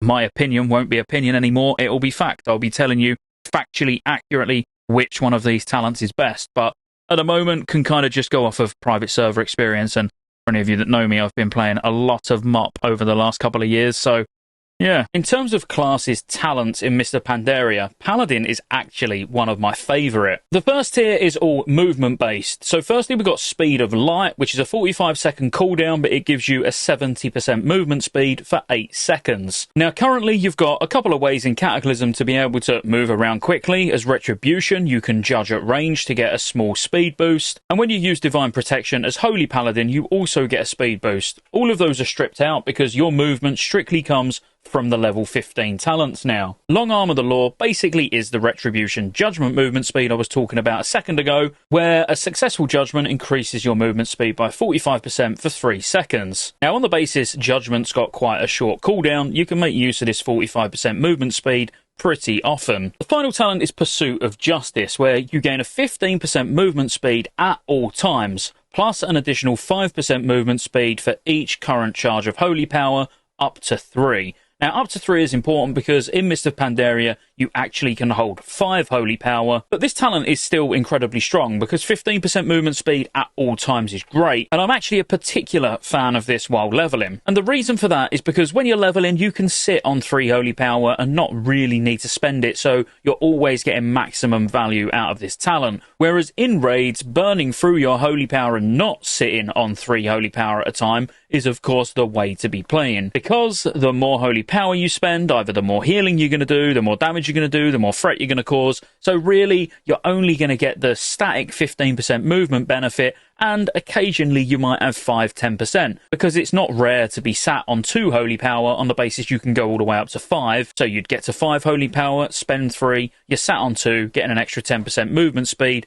until you get up to that 3rd one, and then use it all. Overall, this comes down to the fight that you're doing. If you are melee and you're going to need to be moving in and out quite frequently, then Long Arm of the Law could be particularly useful. If it's more just every minute or so you need to move out, but you need to move out quick, then you're looking at Speed of Light being the way to go. And Pursuit of Justice is just a nice all-round talent. Next up is CC. So first of all is Fist of Justice. So this replaces Hammer of Justice, and it stuns the target for 6 seconds on a 30-second cooldown. Not a lot to say here other than it's a really overpowered stun. Next up is Repentance, which is definitely not going to be unfamiliar to you, but this is on a 15-second cooldown, and it's basically a 1-minute incapacitate. And then finally is Evil is a point of view. From my point of view, the Jedi are evil. Thank you, Anakin. This basically just opens up the ability to be able to use Turn Evil, which is your fear for undead, to be able to use it on more targets, so this will allow it to be used on humanoids and beasts as well. Again, this is just a tier where you're going to use whatever's required on that particular fight, but my personal favourite is Fist of Justice. Level 45 is going to be your healing talent. Now, Selfless Healer causes your successful judgments to reduce the cast time and mana cost of your next Flash of Light by 35% per stack, and it also improves the effectiveness by 20% per stack when used to heal others. Now, this stacks 3 times, so this makes it free and more powerful. But Holy, this causes your judgment to also generate a charge of Holy Power, and Divine Light and Holy Radiance are also affected. Now, it's kind of a shame that Eternal Flame, which we're about to talk about, is so good, because quite honestly, the extra little bonuses you get there, especially with Judgment being able to give you more Holy Power and you being able to get Holy Radiance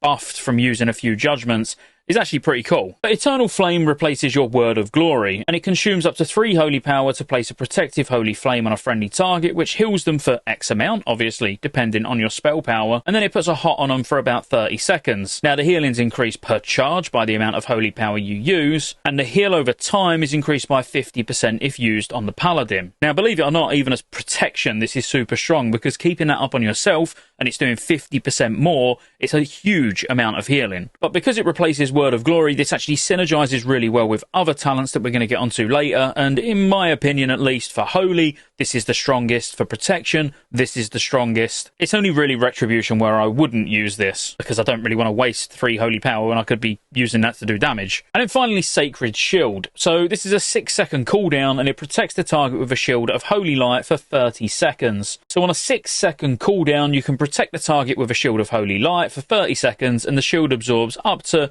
1.1k damage every 5 seconds. Now, this can only be active on 1 target at a time, but if you're Holy, Sacred Shield has no target limit, but it does have a mana cost and 3 charges with a 10-second recharge time. So you can get lots of these out, and it's just an extra small absorb.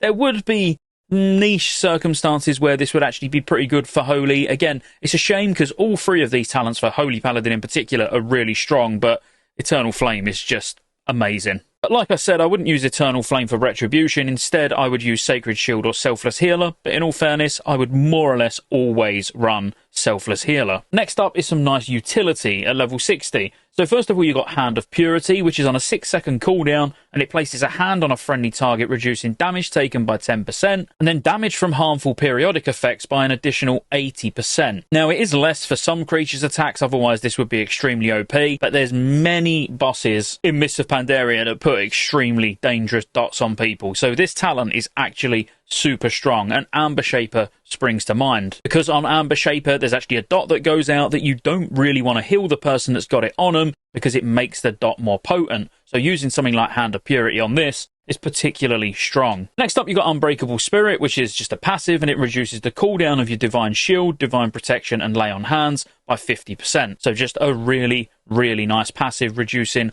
all of your major defensive cooldowns there, well, and utility cooldowns for other people. And then finally, Clemency. You can use all your hands, so basically Hand of Freedom, Hand of Protection, Hand of Sacrifice, and Hand of Salvation, twice each before incurring their cooldowns. Now, this is super strong. There's so many times that you've bopped someone, and then more or less immediately after you was like, I should have bopped this person instead. I should say hop, not bop. This removes that. So being able to do double Hand of Freedom, double Hand of Protection, those two in particular, and to be fair, double Hand of Sacrifice, is really, really good. I can think of so many use cases for this even right now in Cataclysm. At level 75, this is where your talents get really interesting. The next two selections at 75 and 90 are really, really strong. First of all, you've got Holy Avenger, which is a 2-minute cooldown, and its abilities that generate holy power will deal 30% additional damage and healing, and generate 3 charges of holy power for the next 18 seconds. So this is like Zealotry, what Retribution currently have, but it works for all 3 specs. So for something like Retribution, you'd Crusader Strike, instantly you've got 3 holy power. And not only that, the Crusader Strike that you used is going to do 30% more damage. Whereas if you was Holy, you would be able to use something like Holy Shock, that's not only going to do 30% more healing, but then you've instantly got 3 holy power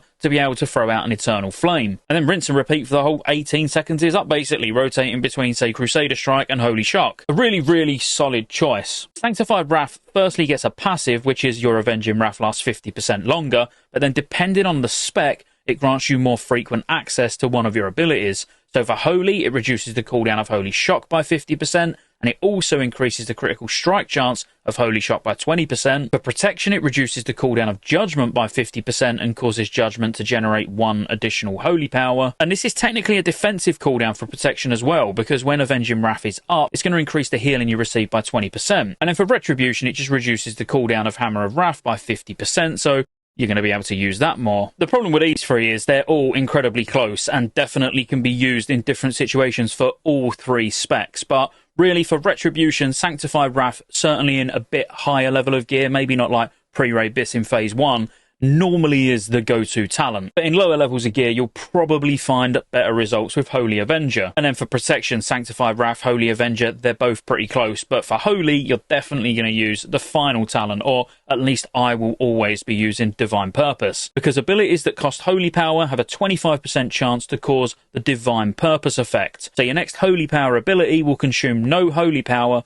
and will cast as if 3 holy power were consumed. Now, even though this seems very random, the reason I would always use this as holy is because occasionally you're getting completely mana-free heals, and big heals as well, especially if you're running Eternal Flame. So when it procs, you're getting an extra Eternal Flame out on someone with a 30-second hot that's going to be running on them. So being able to get lucky with Divine Purpose procs to almost coat the raid in Eternal Flames is absolutely amazing. That's not to say as Holy you wouldn't use any of the others. If you needed really on-demand burst healing, for example, then Holy Avenger might be the way to go. Sanctified Wrath, though, as Holy is probably one that I would steer clear of. And then finally, the big boy talents, your level 90 talents. Firstly, we've got Holy Prism. Holy Prism sends a beam of light towards a target, turning them into a prism for holy energy. If an enemy is the prism, it's going to do quite big single target damage to them, and then cause a nice AoE heal to the 5 nearest allies within 15 yards. Whereas if an ally is the prism, it's going to do a nice single target to them, but then do AoE damage to 5 enemies within 15 yards. Now, this is only on a 20-second cooldown. Now, my opinion on this talent is it's a holy talent. Now, all 3 of these talents, again, can be used in certain situations, because as we get to the other ones, you'll notice if you're stacked or if there's lots of ads or things like that, then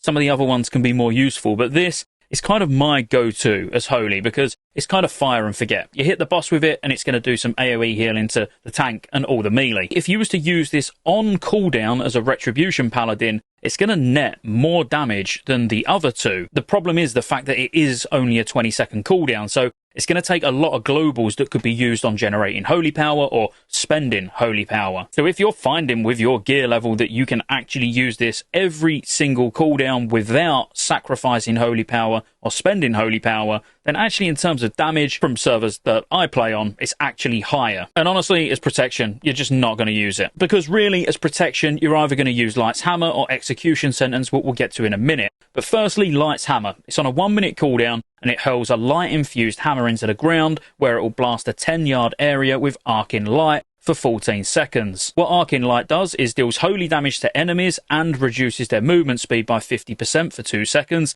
and it heals all allies as well every 2 seconds. Now, in terms of AoE, or if everyone's stacked, Light's Hammer is super strong on just a 1-minute cooldown. So if you're tanking as protection, for example, and you've got loads and loads of ads on you, Light's Hammer is never going to be rivaled. And really, the same goes for Retribution, even though the DPS difference between Light's Hammer and Execution Sentence is incredibly close. And when I was talking about Holy, again, if everyone's stacked, there's an argument to use this as a Holy Paladin as well, if it's one of those fights where you are regularly all clumping your entire raid together. And then finally, Execution Sentence. So it's on a 1-minute cooldown, and a hammer slowly falls from the sky, causing X amount of holy damage over 10 seconds. Again, the amount of damage is going to depend on your gear, and the damage is dealt slowly at first and increases over time, culminating in a final burst of damage, dispelling the effect, triggering the final burst. So just looking at the damage there, seeing 87.2k, if we're using my gear as an example, it's on a 1-minute cooldown. In that time, you could use Holy Prism 3 times, which is actually going to be well over 100k damage. I just wanted to point that out more, just because if you're looking at them and you're like, well, you're saying Execution Sentence is what I would use as rep.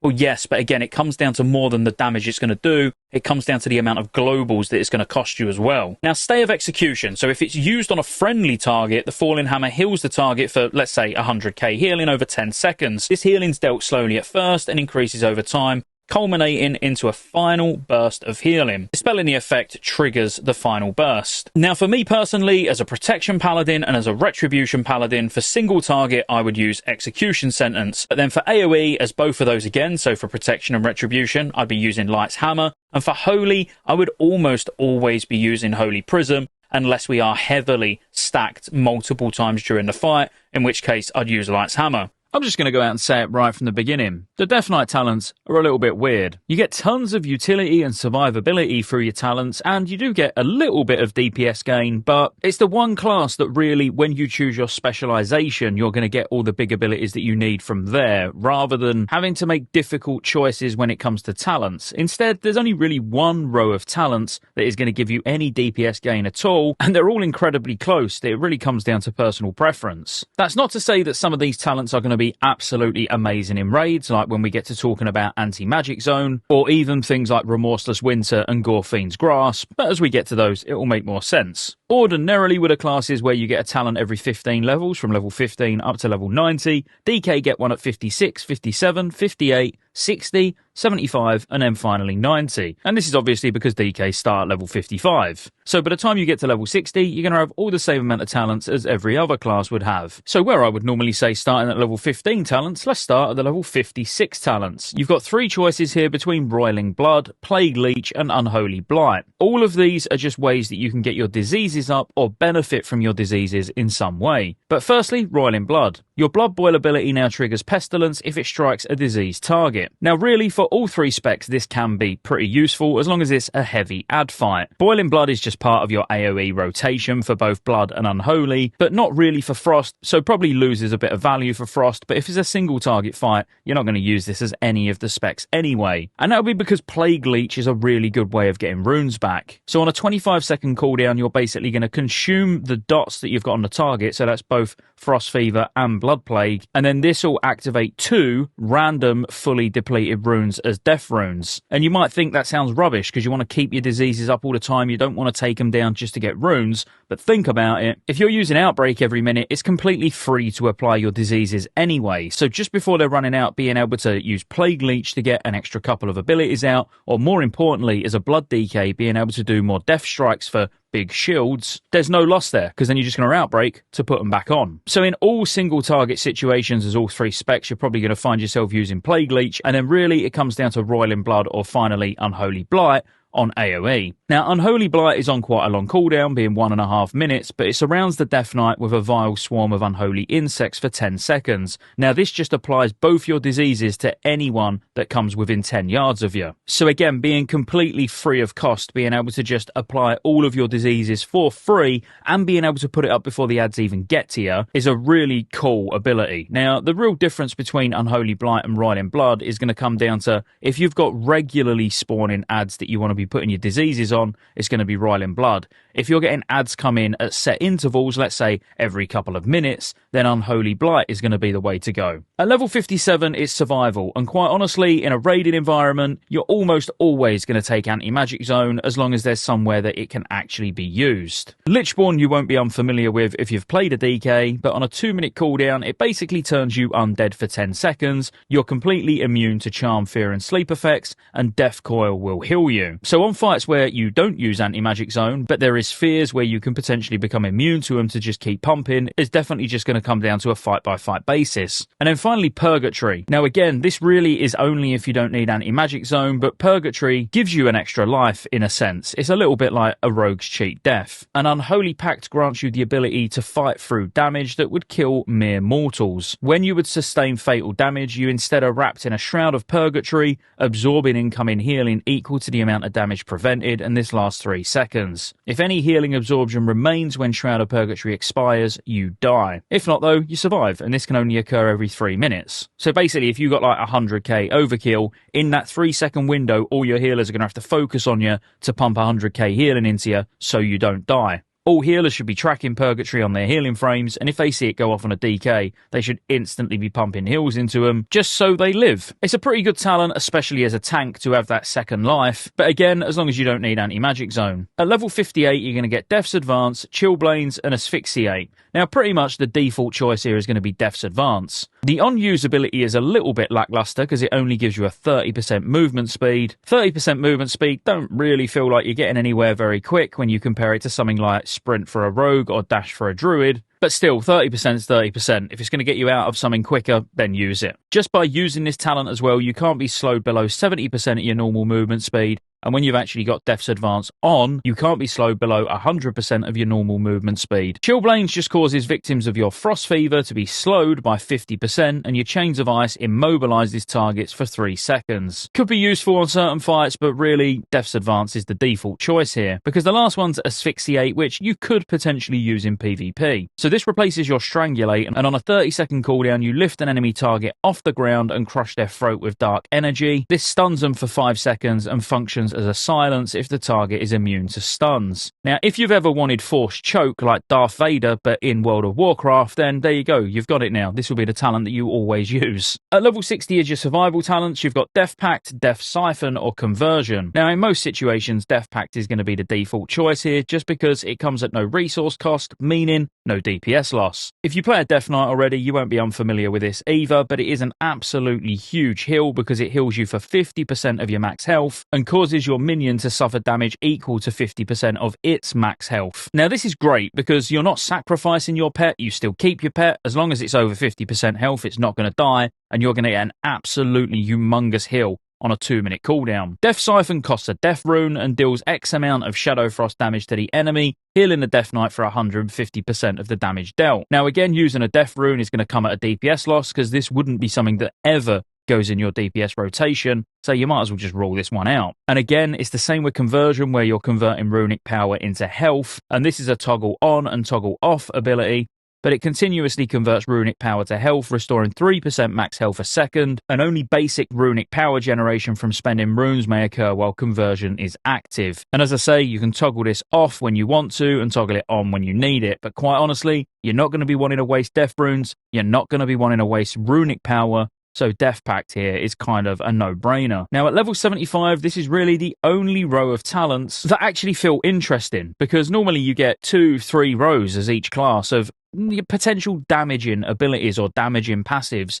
This is the only one you're going to get as a DK, so enjoy it. Firstly, Blood Tap is absolutely amazing, and in my opinion at least, it is the highest DPS gain if used correctly for every spec, and also the best survivability for tanks. Because what it does is each Death Coil, Frost Strike or Rune Strike generates 2 blood charges up to a maximum of 12. And when you've got this talent, you gain the ability Blood Tap. So Blood Tap then converts 5 blood charges to activate a random fully depleted rune as a death rune. So you can get these runes when you need them, but you need to be tracking how many charges you're on, because you never want to waste charges. So as soon as you're on 10 plus, you should be using at least 1 Blood Tap. But if you're pulling runes for lots of death strikes before something that's going to do a lot of damage, let's say if you're tanking, and then you can actually use this to get more death strikes out, Blood Tap used properly is really good for all 3 specs. Runic Empowerment is kind of a bit of a lazier way to play, and one that personally I really like as a Frost DK, because when you land a damaging Death Coil, Frost Strike or Rune Strike, you have a 45% chance to activate a random fully depleted rune. So this just feels great, especially if you're getting them back to back. You feel like your rune generation is just through the roof, but sometimes held a bit hostage by RNG. Again, I still think with perfect play, Blood Tap is going to be better for both Unholy and Frost, as well as the reasons I mentioned when it comes to Blood DK, but I think Runic Empowerment is going to be a close second, or if you want less buttons to press so you don't want to have to manage Blood Tap, this can be useful for all 3 specs as well. And then finally, Runic Corruption. When you land a damaging Death Coil, Frost Strike or Rune Strike, you have a 45% chance to activate Runic Corruption, increasing your rune regen rate by 100% for 3 seconds. Again, this is really good. I still, as a Blood DK, would prefer to use Blood Tap, but as a Blood DK, using this to get your runes back quicker to do more death strikes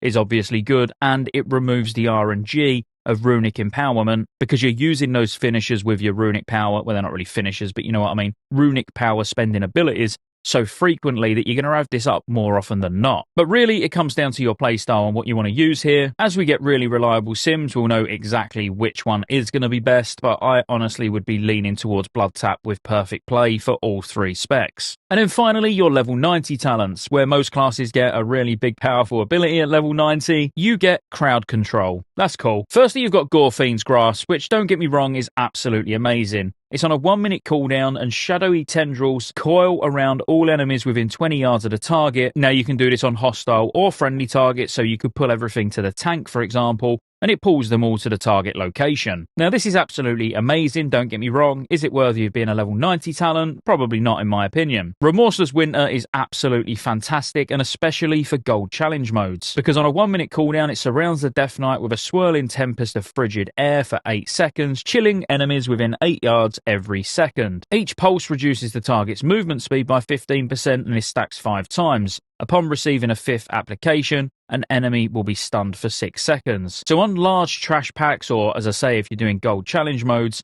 this is an absolutely amazing ability just to pop when you start fighting a massive trash pack that a tank's just pulled in, again, like a gold challenge mode, and then you use this, and you know after 5 seconds or so, it's going to stun them. And if you're having like a monk, for example, do their leg sweep first, and you know by the time the leg sweep runs out, as long as you use this on the pull, they're all going to be stunned directly afterwards. And then finally, Desecrated Ground, which is on a 2-minute cooldown, and it corrupts the ground in an 8-yard radius beneath the DK for 10 seconds. While standing in the corruption, the Death Knight is immune to effects that cause loss of control, and this ability instantly removes such effects when activated. Kind of lackluster in PvE for sure, but you might find your uses in PvP, but I'd still prefer to have Remorseless Winter even in PvP, to be fair. But ultimately, in most PvE circumstances, it's going to come between Gorefiend's Grasp if you need ad control, as in pulling everything into one place, or Remorseless Winter if you're going to be able to make use of the stun. And that's the Death Knight talents. I honestly think, and I don't mean to hate on DKs, I'm not the biggest fan of DKs anyway, but I do feel like the DKs got the short end of the stick when it came to the MoP rework for talents. There's just nothing big and exciting there that you're going to get in terms of damage, like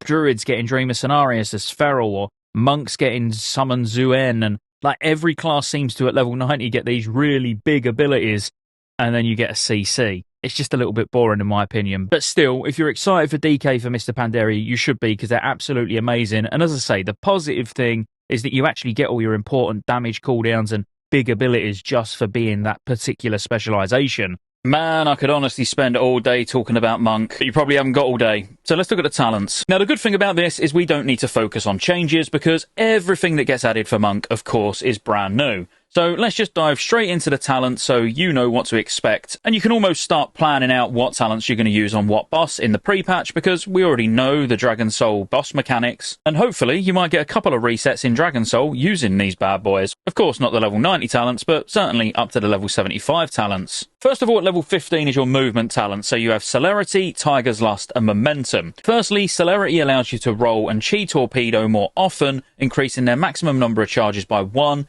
and reduces the cooldown by 5. Now, if you're brand new to Monk, roll has a 20-second cooldown and it has 2 charges by default. So using Celerity will give you 3 charges on a 15-second cooldown. This can be particularly useful, don't get me wrong, and it's a useful talent, but really, you don't want to be rolling around that often. Instead, you'll probably want something that actually increases your movement speed to get from A to B that bit quicker. Tiger's Lust is one that I use 90% of the time because not only does it instantly clear the target, so it can be used on other people as well, removing immobilizing and movement impairing effects, but it increases movement speed by 70% for 6 seconds. Now, this is only on a 30-second cooldown, so it's almost always there when you need it. It's a great way to clear slows without having to use PvP gloves, which, if you didn't know, all snare effects will be cleared by using Roll, Chi Torpedo, or Flying Serpent Kick. Obviously, especially useful in PvP, but if you're just using these as part of your PvE gear anyway, it's a particularly useful equip to have. But Tiger's Lust is great, and the fact that you can use it on a tank or you can use it on someone who's slow at moving from a specific mechanic is amazing. What Momentum does, which is the final option, is every time you roll or Chi Torpedo, your movement speed is increased by 25% for 10 seconds. Now, this stacks 2 times because you've got 2 charges of roll. So if you double roll, you're going to have a 50% movement speed increase for 10 seconds. Now, Momentum is nice because it's kind of a fire and forget. If you're rolling to move out of a mechanic or you're rolling to move towards a stack of people that for a specific mechanic you're having to stack up for, you can get there that bit quicker. Again, Tiger's Lust is the one that I normally opt for though. Combining Tiger's Lust with a mouse over macro so you can put it on anyone that actually needs it. I mean, most of the time you're going to use it on yourself. It's incredibly strong. At level 30, you're going to get your healing talents, and these are actually used as far more than just healing, depending on what spec you are. Because if you're Windwalker or Brewmaster, these are actually a great way to fill that downtime between spending Chi or gaining Chi by using Jab or Keg Smash. Chi Wave firstly on a 15-second cooldown, which kind of is most monks' default, causes a wave of Chi to bounce 7 times. Now, this isn't always going to be on you because it is a smart heal. So firstly, it's going to damage the enemy, then it's going to bounce to somebody that needs healing, which hopefully is you if you're tanking. But as I say, it will just go to the person that needs the heal the most, then it's going to bounce back to the boss, and it does this 7 times. Most of the time as Windwalker, you're going to be using this, or you're going to be using Chi Burst, which we'll talk about in a minute. In all fairness, even as Brewmaster, most of the time, you're going to be using this. The only reason I'm not a big fan of it for Brewmaster is because when we get to Zen Sphere, which we'll talk about in a second, that is at least guaranteed healing on you. Whereas Chi Wave, it could bounce to someone else, and they're on, say, 85% health and you're on 90 or something. And really, you know, as the tank, you want the healing. So even though it does the most damage and the most healing, sometimes the healing's not going to actually go where you want it. But that's kind of just the drawback of it. But overall, it probably is the most well-balanced talent out of this row. So Zen Sphere is one that I do actually really like because it's guaranteed healing on you. It's going to do a hot, which is quite a low amount of healing. But of course, this scales with attack power. So the more vengeance you've got, the bigger you can get this heal to be ticking for. And every 2 seconds, it's going to do a small heal on you, a small bit of damage on the nearest enemy. And if you fall below 35%, or whoever you've put it on falls below 35%, it will detonate doing AoE damage and AoE healing around you in 10 yards. After 16 seconds, it will detonate anyway, so you don't have to fall below 35% health. But the really good thing about this is if you're able, you can actually keep this on 2 people. So because it's got a 10-second cooldown but lasts 16 seconds, you can actually have it on yourself, and then when it's off cooldown, you can put it on a second target, because this isn't limited to 1 target. So if both you and an off-tank are both getting slapped because maybe you're soaking a cleave, so it will be staggered healing because it will be on you. After 16 seconds, it's going to blow up. But at that point, there's only about 10 seconds left before the off-tanks blow up, and then you put the new one on yourself. So it's like constant healing and constant AoE damage from 2 targets rather than 1. It takes a lot more finesse to play around, but I am a fan of Zen Sphere. And then finally Chi Burst, which is basically your AoE. If you're all stacked up, you can do Chi Burst for huge amounts of healing, and if all the enemies are stacked up, it does huge amounts of damage. This for every spec is pretty much, is there AoE to do, or are we all stacked? Then you're going to run Chi Burst. Level 45 is your Chi/energy talents. So first of all, you've got Power Strike. So every 20 seconds, you gain Power Strikes, causing your next jab, Soothing Mist, Spinning Crane Kick, Expel Harm, or Crackling Jade Lightning to generate 1 additional Chi. If you're already at the maximum Chi, a Chi Sphere will be summoned near you. Now, this is a very easy passive, fire and forget. Every 20 seconds, you're going to get an extra Chi, but it's certainly not one I would use. The other 2 talents are definitely better than this. Ascension is a really nice one to use early on, especially when your haste levels are really low, because it increases your energy regen by 15%. But not only that, it increases the amount of Chi that you can have by 1, so you'll have 5 Chi instead of 4. This also increases your maximum mana by 15% if you're a Mistweaver, so actually as a Mistweaver, this is pretty good. In fact, it's really good if you're Fist Weaving, where you're going up and hitting the mobs to do healing, because you're going to have more mana to do that, you're going to have more Chi to do that, and because you're mainly focusing on Fist Weaving, the other 2 are kind of neither here nor there. Chi Brew is what I use for pretty much all 3 specs, to be honest with you. I do use Ascension more as a Brewmaster than I use Chi Brew, but Chi Brew for both Mistweaver and Windwalker, in my opinion, is the way to go. Because on a 45-second recharge with 2 charges, it instantly restores 2 Chi and generates 2 stacks of Tiger's Eye Brew, or if you're Mistweaver, it will be 2 stacks of Mana Tea. Now, Tiger's Eye Brew is what you consume as a Windwalker to do extra damage. It's basically your damage cooldown, but it's very short. You use it pretty much every 30 seconds. And then Mana Tea is what you use as a Mistweaver to be able to get mana back.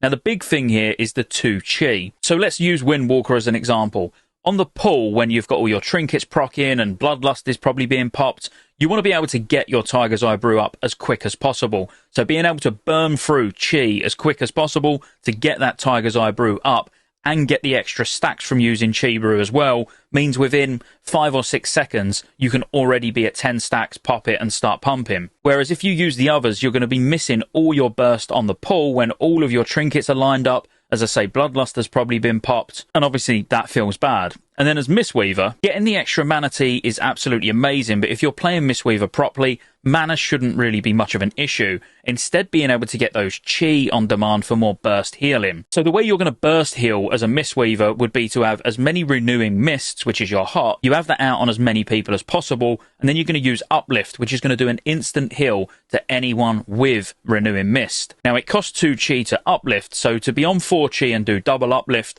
Chi Brew, Uplift, Chi Brew, Uplift. It's just so much burst healing. I wouldn't play a Mistweaver without Chi Brew, because when you need that burst healing, it's always there. Now, of course, because it's got a recharge, you always want it on cooldown. So you always want to be wasting 1 charge, essentially, unless you know that there's about to be big healing coming in, or you're about to need maximum stacks of Tiger's Eye Brew and as much Chi as possible because you know a boss is about to have a damage amp phase or something like that, then you'll use it a bit more wisely. The next talents are just CC, and quite honestly, depending on the situation, will depend on which one you're going to use. But you've got Ring of Peace, which is a 45-second cooldown, and it forms a sanctuary around you or whoever you cast it on, and anyone who comes near them, they'll have a big circle around them, they'll get silenced and disarmed for 4 seconds. Now, this is an amazing talent for PvP, because if anyone's in your Ring of Peace and then tries to attack you or cast a spell on you, they're actually silenced or disarmed, depending on which one it is, for an additional 4 seconds as well, and this lasts 8 seconds in total. Now, there's some big pulls that you can do in Siege of Orgrimmar much later down the line, and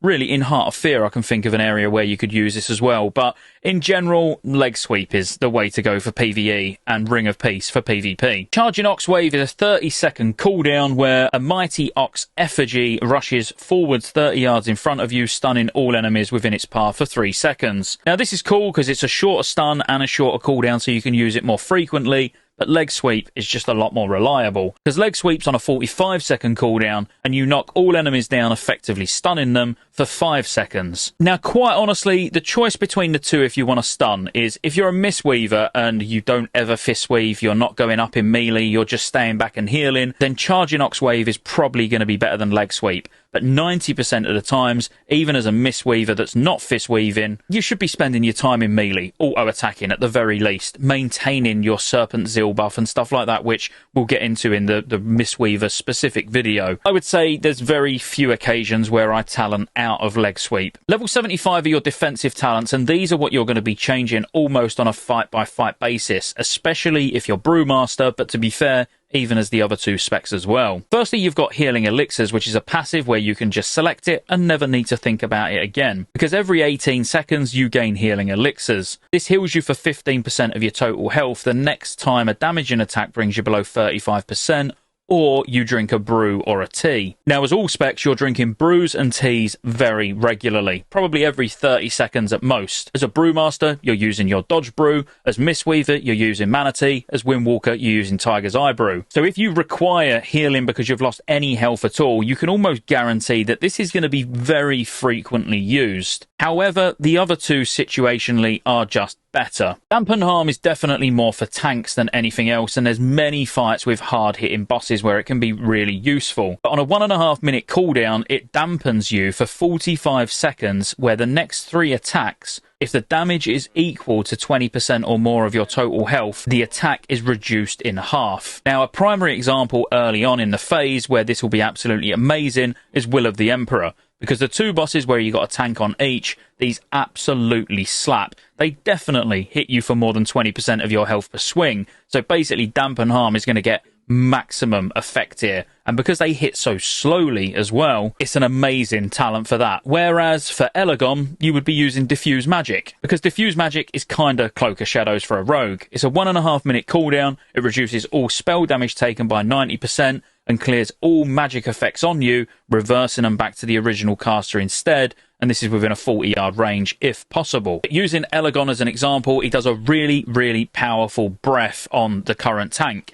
Diffuse Magic, it'll do absolutely nothing to you. So as a tank, you'll be swapping these quite regularly. As maybe something like a Mistweaver or a Windwalker, you'll spend a lot more time with Diffuse Magic than any of the others, unless you need the passive healing from Healing Elixirs. Whereas Dampen Harm you'll use in niche circumstances, but nowhere near as often as Diffuse Magic, because on pretty much every fight you can guarantee there's going to be some form of magic damage that you can make use of this talent with. And then finally, the big boy level 90 talents. So you've got Rushing Jade Wind, Invoke Zuen the White Tiger, and Chi Torpedo. Now, depending on your spec, again, will depend on how often you use each one of these. The only one I would say that is completely useless most of the time for Windwalker and Brewmaster is Chi Torpedo. But you do see that I've got it talented at the moment in this build, so let's talk about that first, because I do use this a lot as Mistweaver. So what Chi Torpedo does is torpedoes a distance in front of you, dealing X amount of nature damage to all enemies and healing to all allies in your path. This does replace roll, and it travels further than roll as well.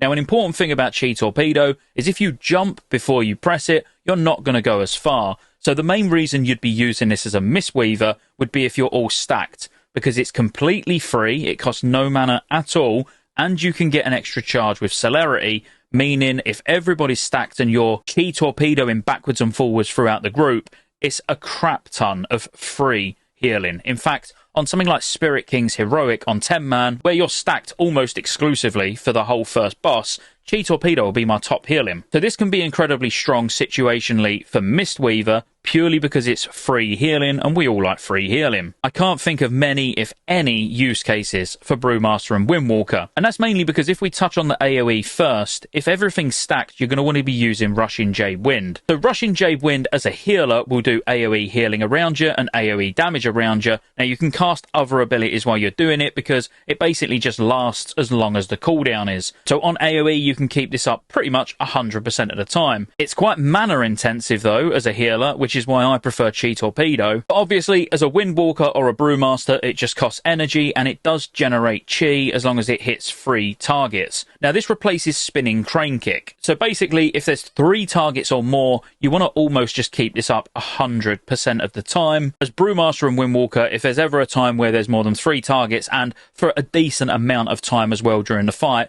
then this is going to be the way to go. And then finally, Invoke Zuen the White Tiger. Now, again, for both Brewmaster and Windwalker, this is absolutely amazing for single target, and this is what you're going to use. As Mistweaver, on fights where everybody's spread out and you can't make good use of Chi Torpedo or Rushing Jade Wind, So a couple of fights spring to mind, like Garrelon in Heart of Fear, even Stoneguard when you first walk into Mogosham Vaults, because depending on how you do the fight, everybody could be spread out, or you might do the stacking tactic, in which case Russian Jade Wind or Chi Torpedo would be viable. But there's definitely fights where you will be spread, and Invoke Zuen can even be good for Mistweaver, because every time it's hitting, it's actually doing healing as well. For Brewmaster, it does taunt the target, but you do get a pet bar, so you can actually disable this, and in most cases you would probably want to disable it. It doesn't taunt bosses, so don't think you're going to be able to solo tank fights and use your Zuen as an off-tank, although that would be nice. But really, this is a DPS cooldown. As Brewmaster and Windwalker specifically, this is your big 3-minute single-target cooldown. He does pretty good damage and scales off of your attack power,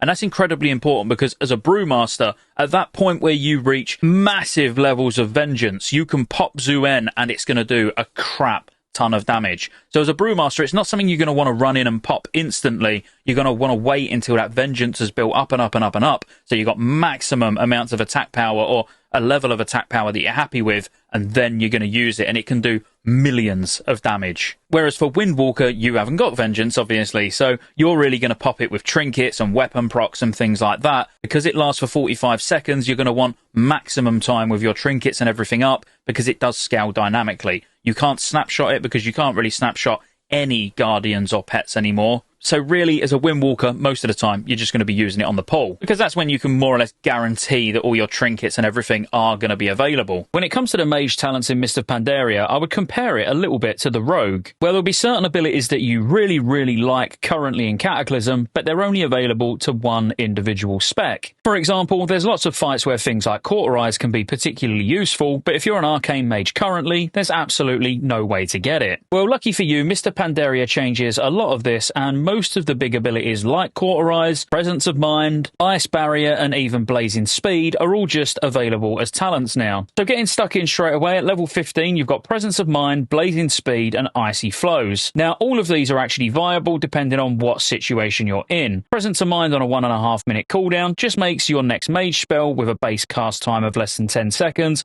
become instant cast. This also isn't on the GCD, so you're not punished for using it. Now for Frost and Arcane, whilst this is a small DPS increase if you can stand still at all times, to get instant Pyroblast off as fire, even though fire isn't really going to be as viable as Frost is in phase 1, this is going to be pretty much the go-to, but exclusively for fire. Next up is Blazing Speed, which is on a 25-second cooldown, and it suppresses movement slowing effects and increases your movement speed by 150% for 1.5 seconds. Now this isn't on the GCD, and you can cast it while you're currently casting something else, so if you need to move really quick from A to B and for some reason Blink's on cooldown, this can be particularly useful. Now personally, I prefer Icy Flows, because Icy Flows has got 3 charges on a 20-second recharge timer, and it allows you to move while casting and channeling the next mage spell that has a base cast or channel time less than 4 seconds. Now you can cast this while you're currently casting a spell, so if you're halfway through a Frostbolt, for example, and you need to move,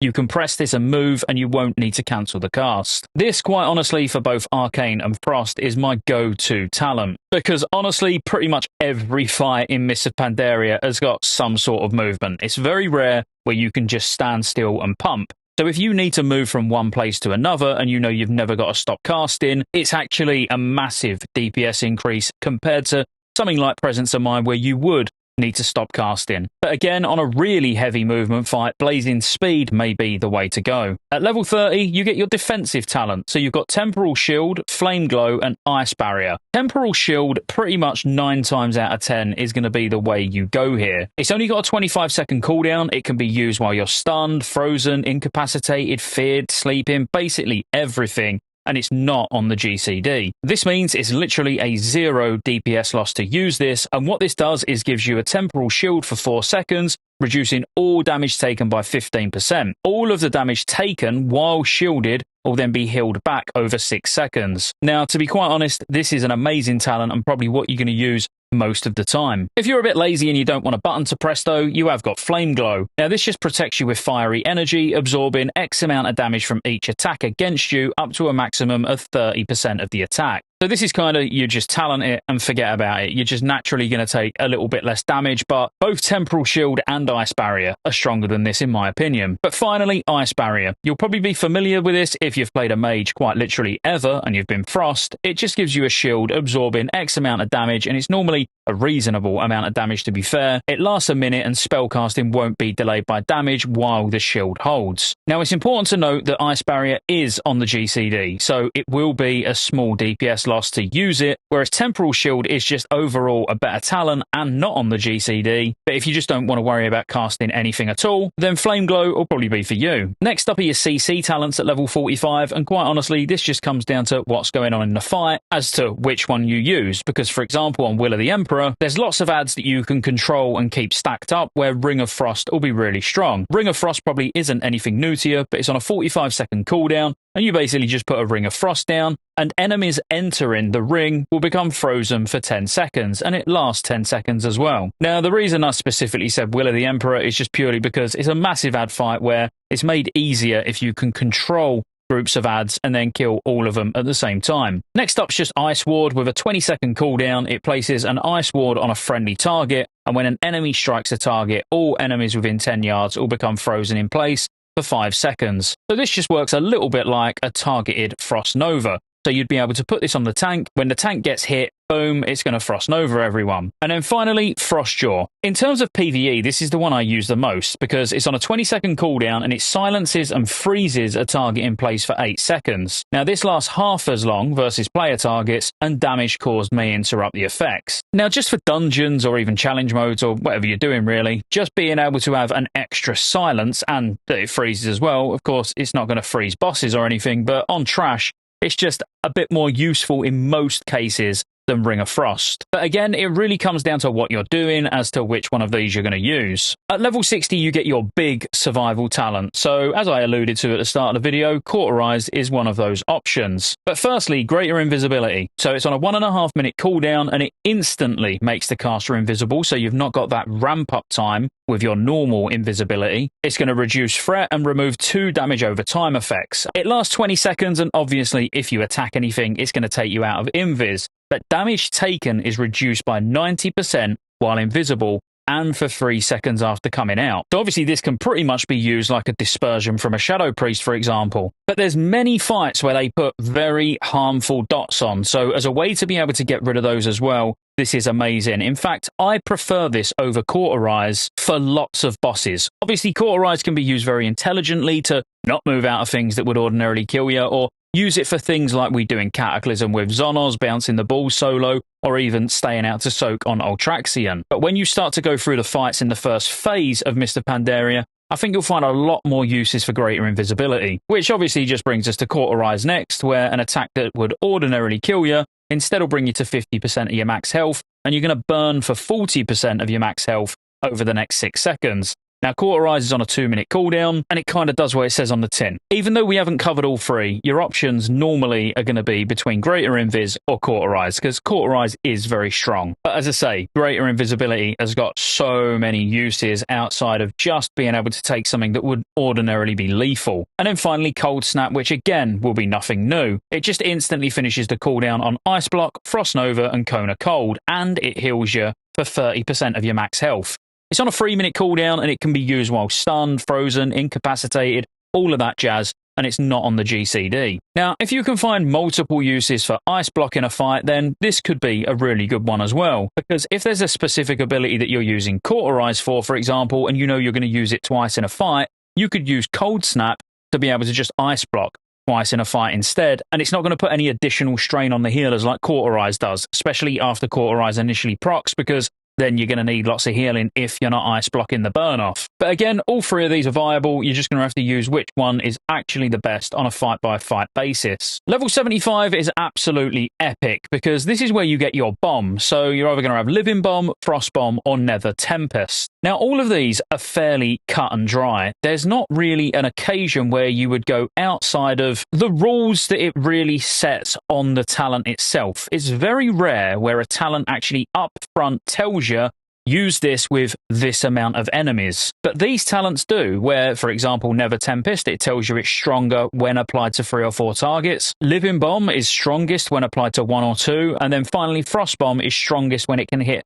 5 or more targets with the explosion. And all of these descriptions are incredibly accurate. Never Tempest for AoE when there's lots of mobs around is absolutely amazing. You can almost just keep pumping this on as many targets as possible, and then you're just going to watch all the bolts fly around all over the place, and it looks really, really pleasing. Living Bomb is for single target. If there's 1 or 2 targets, then great. Even up to 3, you can use Living Bomb, to be completely honest. But when you are going up to that 3rd target, Nether Tempest could actually be a better alternative. And then finally Frost Bomb. If there's 5+ targets stacked almost at all times, or there's a big extended period where they are, then Frost Bomb is going to be the way you go. Now, all of these just work the same as Living Bomb, where you apply Living Bomb, you make sure to keep it up at all times. So Never Tempest, you're just going to keep that up all the time. Frost Bomb, you're just going to keep that up all the time. It's pretty basic stuff. But when it comes to how many targets they should hit, you can genuinely just go by the talent description, and you're not going to go far wrong. Now, just a minor thing worth mentioning when it does come to things like Living Bomb, you can actually refresh it in the last 3 seconds and not lose the explosion now, which I was really, really enjoying while I was gearing my Mage today on stream, Twitch and Kick.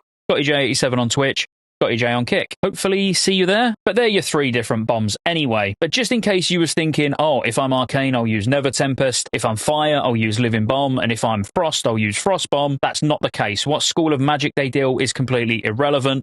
Stick to the number of targets that are being hit. And then finally, your level 90 talents, which one you will probably absolutely hate, but fortunately, there's only one spec you're really forced to use it. Spoiler, it's Rune of Power. But we'll get onto that in a minute. First of all, Invocation. Invocation removes the cooldown of Evocate completely and reduces the time it takes to channel a full Evocation by 50%. When you complete an Evocation, it causes you to deal 15% increased spell damage, but passively regenerate 50% less mana for 1 minute. Now, we'll get through all 3 of them first, and then we'll talk about which spec favours which talent. Because unfortunately, for all 3 specs, it's only really between 2 of them, but you could use Incanter's Ward if you're lazy. So let's cover that first. Incanter's Ward is on a 25-second cooldown, and it places a magical ward on you, absorbing X amount of damage over 8 seconds. Absorbed damage will restore up to 18% of your max mana, and when this effect ends, you gain 15% increased spell damage for 25 seconds. But what this talent's all about is the passive, because just for having the talent active, you get 6% spell damage at all times, and mana regen is increased by 65%. Now, this passive effect is deactivated while Incanter's Ward's on cooldown,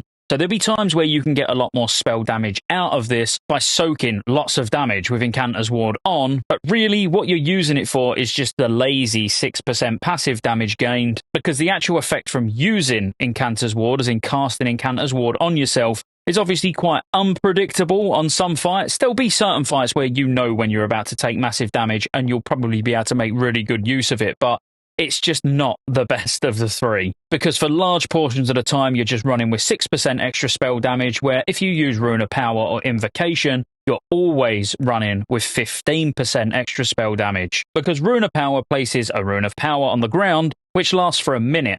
While you're standing within 5 yards of your own rune, your mana regen's increased by 75%, and your spell damage is increased by 15%. Now, you can only have 2 runes of power down at the same time, but that does actually mean you can cover quite a big distance with it. Because if you look up here and look at my buff, I can move quite a long way with having 2 next to each other before the buff will then drop off. Now, the problem with Rune of Power is you don't want to be moving very often, because if you're having to move a lot, then Invocation is just better. And really, it does come down to what spec you are. I would say 99% of the time, as a Frost Mage, you'll be running Invocation, because you've got quite a lot of movement as Frost anyway, especially if you're using Ice Flows, because Frostbolt's the only thing that you hard cast. Everything else is instant cast, like Ice Lance or even Frostfire Bolt when you get procs. So the fact that as a Frost Mage you're not locked down to worrying about standing in a rune, Invocation definitely is the play for me personally, and as a Frost Mage you're not exactly going to struggle with mana. Whereas for Arcane, I would say Rune of Power is just mandatory to get all that mana regen while you're stood in it and keeping the 15% spell damage as well. And as Arcane, you don't really want to be moving a lot. When you are forced to move, you want to use Ice Flows to move from one rune to the other.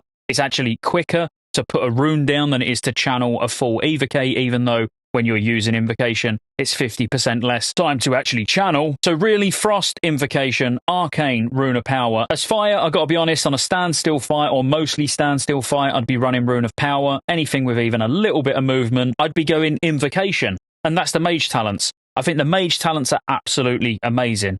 Say that about every class. I need to come up with a different word. Let me try again. And that's the Mage talents. I mean, they're absolutely phenomenal. I think you've got a real good mix of PvE, PvP, lots of good movement options, really strong personal cooldowns, which you can have for any situation, really. And quite honestly, changing your level 75 talent, which is obviously the bombs, being able to pick which one's right for which fight just means you're always going to be changing them. So it keeps the talents feeling a bit spicy. The Warrior in Mr. Pandaria from start to finish is one of the most fun classes to play. It's going to bring incredible damage, amazing raid cooldowns, and even brilliant external cooldowns to use on your tank, even if you're not a protection warrior. So let's dive straight in. Level 15 is going to be all movement related talents. So firstly, you're going to have Juggernaut, where you can charge every 12 seconds instead of every 20 seconds. Double Time, where you can use charge twice in a row, and each has a 20-second recharge timer. But an important note with that is you'll only get the rage once every 12 seconds. And finally, Warbringer, where your charge also pins a target to the ground, rooting it for 4 seconds and reducing movement speed by 50% for 15 seconds. You're going to use these situationally because it's ultimately going to come down to what you want. Really, Warbringer is a PvP talent, and I rarely see a situation in PvE where you're actually going to use it, but it's still a nice talent to have in your toolkit if you do find a use for it in PvE. Then the real default choice is going to come between Juggernaut and Double Time. And it's going to come down to, are you going to need to charge more than every 12 seconds because you've got to get in and out of a fight, or there's lots of ads and you're charging between them? Then Double Time's probably going to be the way to go. Whereas if you're not going to need to charge for at least every 12 seconds, then it's going to be Juggernaut. You're really going to have to feel out each fight and see what ads you're having to switch to and things like that. And then you'll know what talents to use. But ideally, you're going to be choosing between Juggernaut and Double Time 99% of the time. Next up is your survival talents, and you've got Enraged Regen, Second Wind, and Impending Victory. Now, Enraged Regen is on a 1-minute cooldown, and it instantly heals you for 10% of your total health and an additional 10% over 5 seconds. And this can be used while stuns. Now, you always want to use this when you're enraged because it's going to double the effect when you use it when you are enraged. So that's how you're going to get maximum value out of it. It's definitely the go-to talent as, let's say, a protection warrior. Whereas for DPS warriors, you can't guarantee in low levels of gear that you're always going to have enrage up. So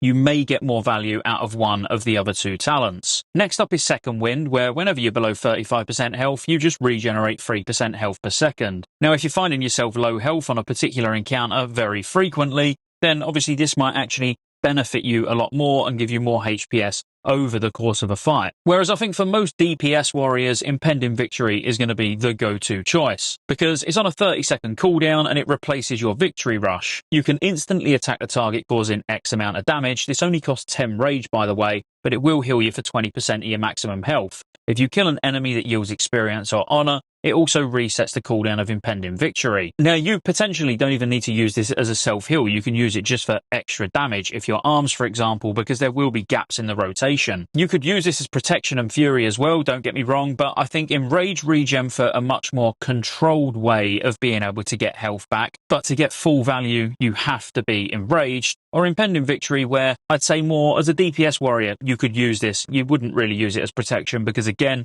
Enraged Regen, you get the health when you want it. But ultimately, use whichever one of these fits the situation that you're in. Next up at level 45 is CC talent. So you've got Staggering Shout, which is on a 40-second cooldown and causes all enemies within 20 yards that are snared to become rooted for 5 seconds, and damage caused may interrupt the effect. Piercing Hail costs 10 rage and just snares all enemies within 15 yards, reducing their movement speed by 50% for 15 seconds. Shame you can't use them two together, innit, really? And then finally, Disrupting Shout, which is on a 40-second cooldown and interrupts all spell casting within 10 yards and prevents any spell in that school from being cast for 4 seconds. This ability shares a 15-second cooldown with Pummel, so just an AoE interrupt, which is absolutely insane. And to be fair, I'd say that's more or less the default choice for most warriors. Of course, Stagger and Shout can be useful in PvP, or if there's a situation where you need to control adds, and Piercing Hail will probably have its place as well, but I think 9 times out of 10 you'll be using the AoE Interrupt, just because it's pretty insane. Next up at level 60, you get a big boy DPS talent. So Blade Storm's going to be nothing new to anyone. You just spin round doing an absolute crap ton of damage. During Blade Storm, you continue to dodge, block and parry, and are immune to movement impairing and loss of control effects.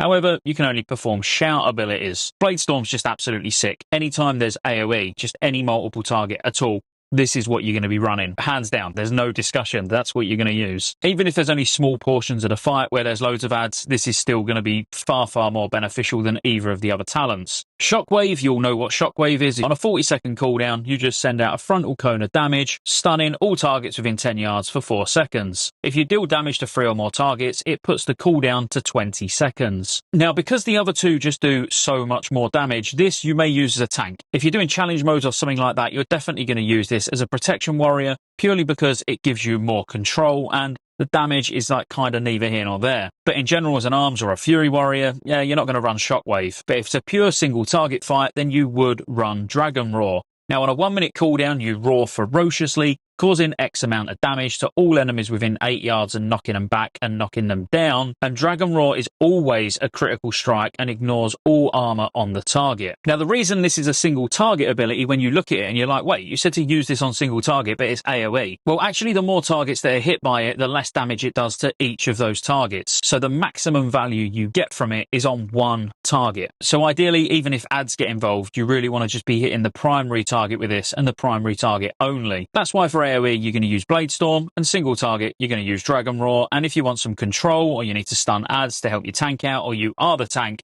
then you're going to use Shockwave. Next up are kind of defensive utility abilities, which I only think there's one clear winner here, but you might have a different opinion when we look through them. Firstly, Mass Spell Reflection. It's on a 1-minute cooldown, it has no rage cost, and it reflects the next spell cast on you or on all party and raid members within 20 yards for 5 seconds. So you can use this to help someone else. So if a tank's going to take a really, really big hit from a spell and you're using this, they'll call for you to use it, bang, it reflects it, they take no damage. In certain situations, you can use this and it's strong. Safeguard is kind of tore out of the protection tree in Cataclysm, so on a 30-second cooldown, you basically intervene, taking the next melee or ranged attack from the target that you intervene to, reducing their damage taken by 20%. For 6 seconds. It's not bad, and as a tank you might use this, but as a DPS you wouldn't want to use this because you don't want to take the hit that the tank could take and they'll take less damage from it. The one that I think is just a clear winner and there's no competition is Vigilance. Now, as a DPS warrior, to be able to bring a really, really strong external cooldown for your tank is quite rare. So on a 2-minute cooldown, you focus your protective gaze on the party or raid member, reducing their damage taken by 30% for 12 seconds. 12 seconds of 30% DR.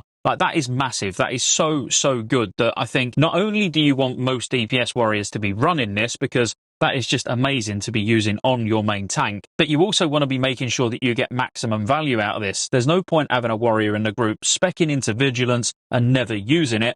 Just get it used. Even if there's not a point in the fight where there's that sort of danger moment for the tank, it's going to help your healers out and it's going to help you out as the tank. Call in for your warrior to Vigilance you. I absolutely love this from a raid leading perspective. Having another 30% DR for 12 seconds to be able to use on anyone who needs it. It hasn't even got to be on a tank. Is absolutely amazing. So yeah, I think 90% of the time every warrior should be running Vigilance, but as a protection warrior, arguably you could use Safeguard as well, because you would then just use that on your other tank buddy, and it's got a much lower cooldown. And then finally, at level 90, your big boy talents, where again, unfortunately, I feel like there's only one real clear winner. Firstly, you've got Avatar, which transforms you into a Colossus for 24 seconds, breaking all roots and snares and increasing your damage dealt by 20%. The breaking of snares and roots is obviously nice, but the flat 20% damage is what you'd be taking it for, but you're still probably going to get more damage out of either of the other talents. And now Bloodbath, this is what you're going to see most warriors run, I would say pretty much all the time. Protection, arms, and even Fury, but Fury can get a lot of good use out of the final one, which we'll get to in a minute. What it does is for the next 12 seconds, it causes your melee special attacks to deal an additional 30% damage as bleed damage over 6 seconds. While bleeding, the target moves at 50% reduced speed. So it's also a slow, which is nice for PvP. but this just does a lot of damage. And even single target for arms is really strong. For protection, it's probably going to give the most threat and the most damage output, but for single target, you could arguably use Stormbolt as well, because Stormbolt's on a 30-second cooldown, it's instant cast, and it hurls your weapon at an enemy, causing 125% weapon damage and stunning the target for 4 seconds. Now, the big thing about this that makes it really strong on single target is it deals 500% weapon damage to the target if they're permanently immune to stuns. So basically on bosses. Now, if there's moments of real burst where you need to kill a boss really, really fast, for example, Spirit Kings on Heroic, the new boss comes before the old one dies. So dispatching of that old one is incredibly important. So something like Stormbolt there as a DPS where you can do massive amounts of damage very quickly could be a good option. I'd say 70% of the time you'll be using Bloodbath, and then 30% of the time probably Stormbolt, but it really is going to come down to the fight. And remember, you never want to Stormbolt a target that can be stunned, because that's going to be such a waste of damage. Now, interestingly, as Fury using two-handed weapons, Stormbolt should be the go-to in terms of single target damage. So again, I really think the warrior talents are in a great place. I think there's a lot of changing around and adapting to each fight and using what's going to give you the best results on a fight-by-fight basis is going to be key. But overall, a really good place, and I think most warriors will be really happy. There genuinely isn't a bad class when it comes to talent selection, and whilst depending on what spec you play, the talents can sometimes seem a little bit one-sided, as in, well, this for survival is the best talent, or this for beast mastery is the best talent. Most of the times in terms of DPS, they're so close that you can actually use whichever talent you prefer to play with. Starting with your level 15 talents, you've got a choice between Post Haste, Narrow Escape, and Crouching Tiger, Hidden Chimera. Now, all of these are really movement-based and just come down to the fight that you're actually doing. But first of all, Post Haste. Your disengage frees you from all movement impairing effects and increases your movement speed by 60% for 8 seconds. Needless to say, this is really nice, and on fights with heavy movement, this is probably going to be your go-to talent. And to be fair, when you're just running around in the open world questing or get on your way to level 90, you'll probably use this. Next up is Narrow Escape, and this is more for if you was kiting ads in PvE, or what I see it as is purely a PvP talent. Because what this does is when you disengage, you also activate a web trap, which encases all targets within 8 yards in sticky webs, essentially rooting them for 8 seconds. Now again, if there's a fight where you're going to be kiting ads, which I'll be honest with you, I can't really think of one in the first tier at all, but for me, this is really a PvP talent. Next up is really your other big choice when it comes to PvE, and that's Crouching Tiger, Hidden Chimera. What this does is reduces the cooldown of disengage by 10 seconds and the cooldown of deterrence by 60 seconds. Now, as you may or may not know, deterrence has got 2 charges on a 3-minute recharge timer, so this will put it on a 2-minute recharge timer. This also reduces the cooldown of disengage, meaning that goes down to a 10-second cooldown, so you can use it more frequently. And quite honestly, the choices for PvE come between Post Haste, if it's a fight where you need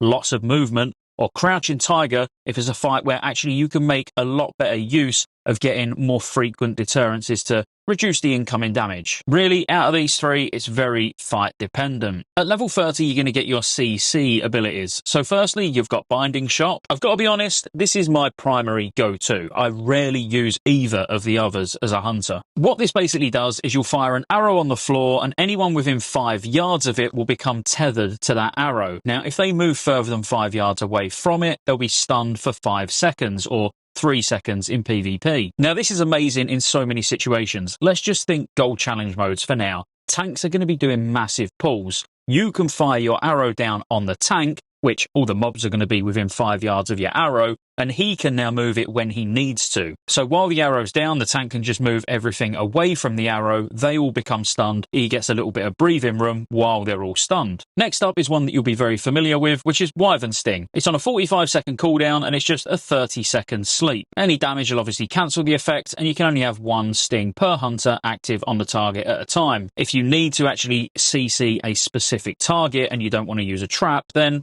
you can use this. But really, when you can use Freezing Trap, I don't really see the need in taking another CC ability when you can have Binding Shot instead. And then finally, Intimidation, which you'll probably already know what this is if you're a hunter at the moment. It's just a 1-minute cooldown, 3-second stun, where you command your pet to do the stun for you. Between having your pet do a stun on one target for 3 seconds, or a Binding Shot that can AoE stun everything for 5 seconds, I kind of know which one I prefer. At level 45, you're going to get your survivability talent, and I've got to be honest with you, all three of these situationally will be used. This will be one you do change about fairly frequently if you can be bothered, because Exhilaration on a 2-minute cooldown instantly heals you for 30% and your pet for 100% of their total health. So if your pet's about to die, this is great just to give it a quick heal because you don't trust your healers, or obviously using it on yourself after particularly big AoE. Exhilaration will always be a solid choice and one that you might decide you want to use. One that you don't need to think about, however, and what I personally prefer because I'm very lazy,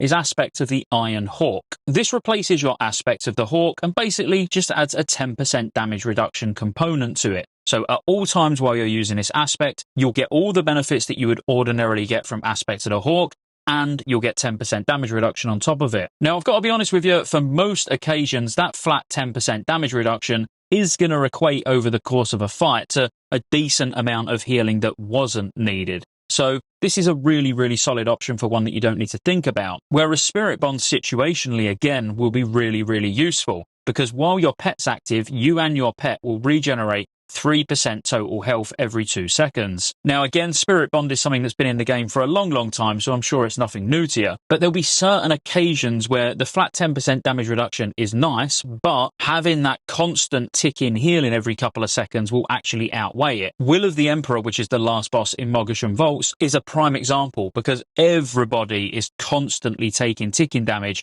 throughout the entire encounter. So constantly topping off yours and your pet's health throughout the entire encounter with very little overhealing from it will probably outweigh Aspect of the Iron Hawk. So really you just need to understand each fight and where each one of these will be useful. Level 60 is where your talents really start, because honestly, your level 60, 75 and 90 talents are all absolute bangers. So first of all, you've got Fervor, which is a 30-second cooldown. It instantly restores 50 focus to you and your pet, and an additional 50 focus over 10 seconds. Now, using this perfectly in most situations as survival will be the best talent to use, because when we get onto other talents like a Murder of Crows, which is particularly focus heavy, Fervor really just helps smooth out your rotation and keep that focus flowing when you need it. Now, if you're going to use it wrong or forget to use it, however, it's probably not worth taking, because you do need to use this optimally and make sure you're getting the most out of it. Otherwise, something like Dire Beast or Thrill of the Hunt will take over in terms of DPS gain. So next up is Dire Beast. Now, on a 30-second cooldown, this summons a powerful wild beast to attack your target for 15 seconds. And each time the beast deals damage, you'll gain 5 focus. Now, this is absolutely amazing. Specifically for Beast Mastery, if you're going to play BM, you will always run Dire Beast, and it does a lot of damage, to be fair, whilst also giving you focus back at the same time. And probably the best option, again, when it comes to Marksman. So depending on spec, you can choose any of these three, to be honest, which brings us to the final one being Thrill of the Hunt. Now, Thrill of the Hunt, again, is something that you'll be familiar with as a survival hunter in Cataclysm. It gives you a 30% chance when you fire a ranged attack that costs focus, or kill command to reduce the focus cost of your next 3 arcane shots or multi-shots by 20. Now, for me personally as survival, I really like Thrill of the Hunt. I think it makes the rotation feel a little bit more engaging, but again, Fervor used properly, the highest DPS gain. And then really for Beast Mastery and Marksman, you're looking for Dire Beast. Remember, what I'm saying is very opinionated. As we get reliable sims for Mr. Pandaria, we'll know exactly what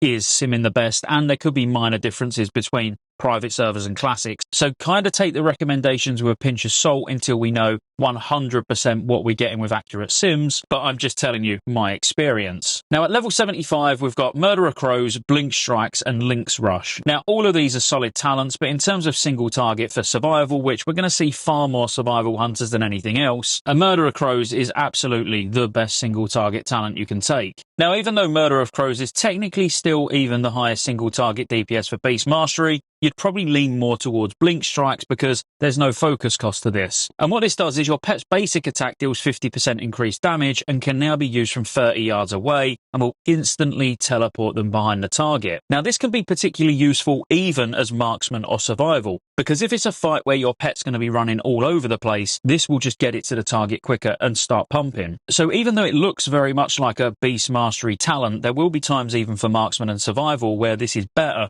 than a Murder of Crows. And then finally Lynx Rush. It's a 1.5-minute cooldown and your pet rapidly charges from target to target, attacking 9 times over 4 seconds. Each attack causes a target to bleed for X amount of damage over 15 seconds, stacking 9 times. It's a little bit like a rogue's killing spree, but for your pet. Now this is a solid talent and it's a good cooldown and it does a lot of damage, but in most situations, you're either going to be running a Murder of Crows or Blink Strikes. Like I say, I think most people you're going to see running a Murder of Crows 90% of the time. And now the final 3 talents, which one's quite underwhelming, one's for single target and one's for AoE. So it's quite a simple choice, but they're all very fun to use. Firstly, we've got Glaive Toss, which costs 15 focus on a 15-second cooldown.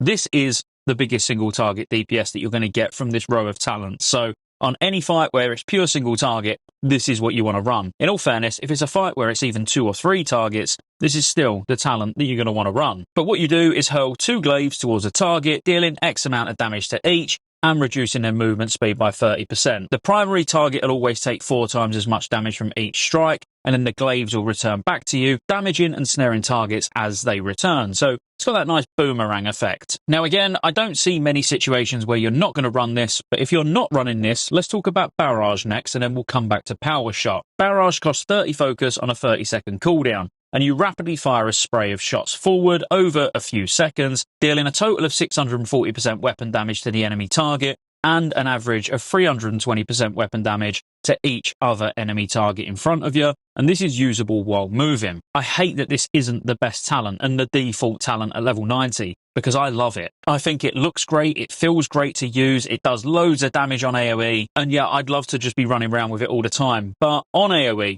this is going to be the talent that you take. On single target or a couple of targets, Glaive Toss is still going to be the one that you go for. Which finally brings us to Power Shot. Power Shot is one that you're rarely going to use unless you PvP. And even for PvP, I still prefer the slowing effect that you're going to get from using Glaive Toss. But what it does for 15 focus on a 45-second cooldown, and it's got a cast time as well, you wind up a powerful shot which deals 600% weapon damage to the target and 300% weapon damage to all enemies in between you and the target. Now the last bit is what makes this a PvP talent, because enemies hit by Power Shot are also knocked back. So this is absolutely solid in PvP, and in all fairness, even in PvE you may find use cases for it, because it does a lot of upfront damage, just like big damage straight away. Let's think tendons on spine, where you really need to get them down and throw everything at them as quickly as possible. Something like this could actually then become better than the other two. But I think it will be such a niche situation that Glaive Toss will still probably be the default on single target and Barrage the default on AoE. And that's it. They're the Hunter talents. I think overall they are amazing. And I know I keep saying it for every spec, but I do genuinely mean it. Looking at these Hunter talents and playing around with them all in PvP, in raids, in dungeons, challenge modes, you're going to be swapping them around quite frequently. And obviously, as a Hunter, you've got the choice between 3 DPS specs, which all of them are actually pretty competitive. So obviously enjoy that in Mr. Pandaria. If you enjoyed the video, as always, be sure to like and subscribe, and I'll see you on the next one.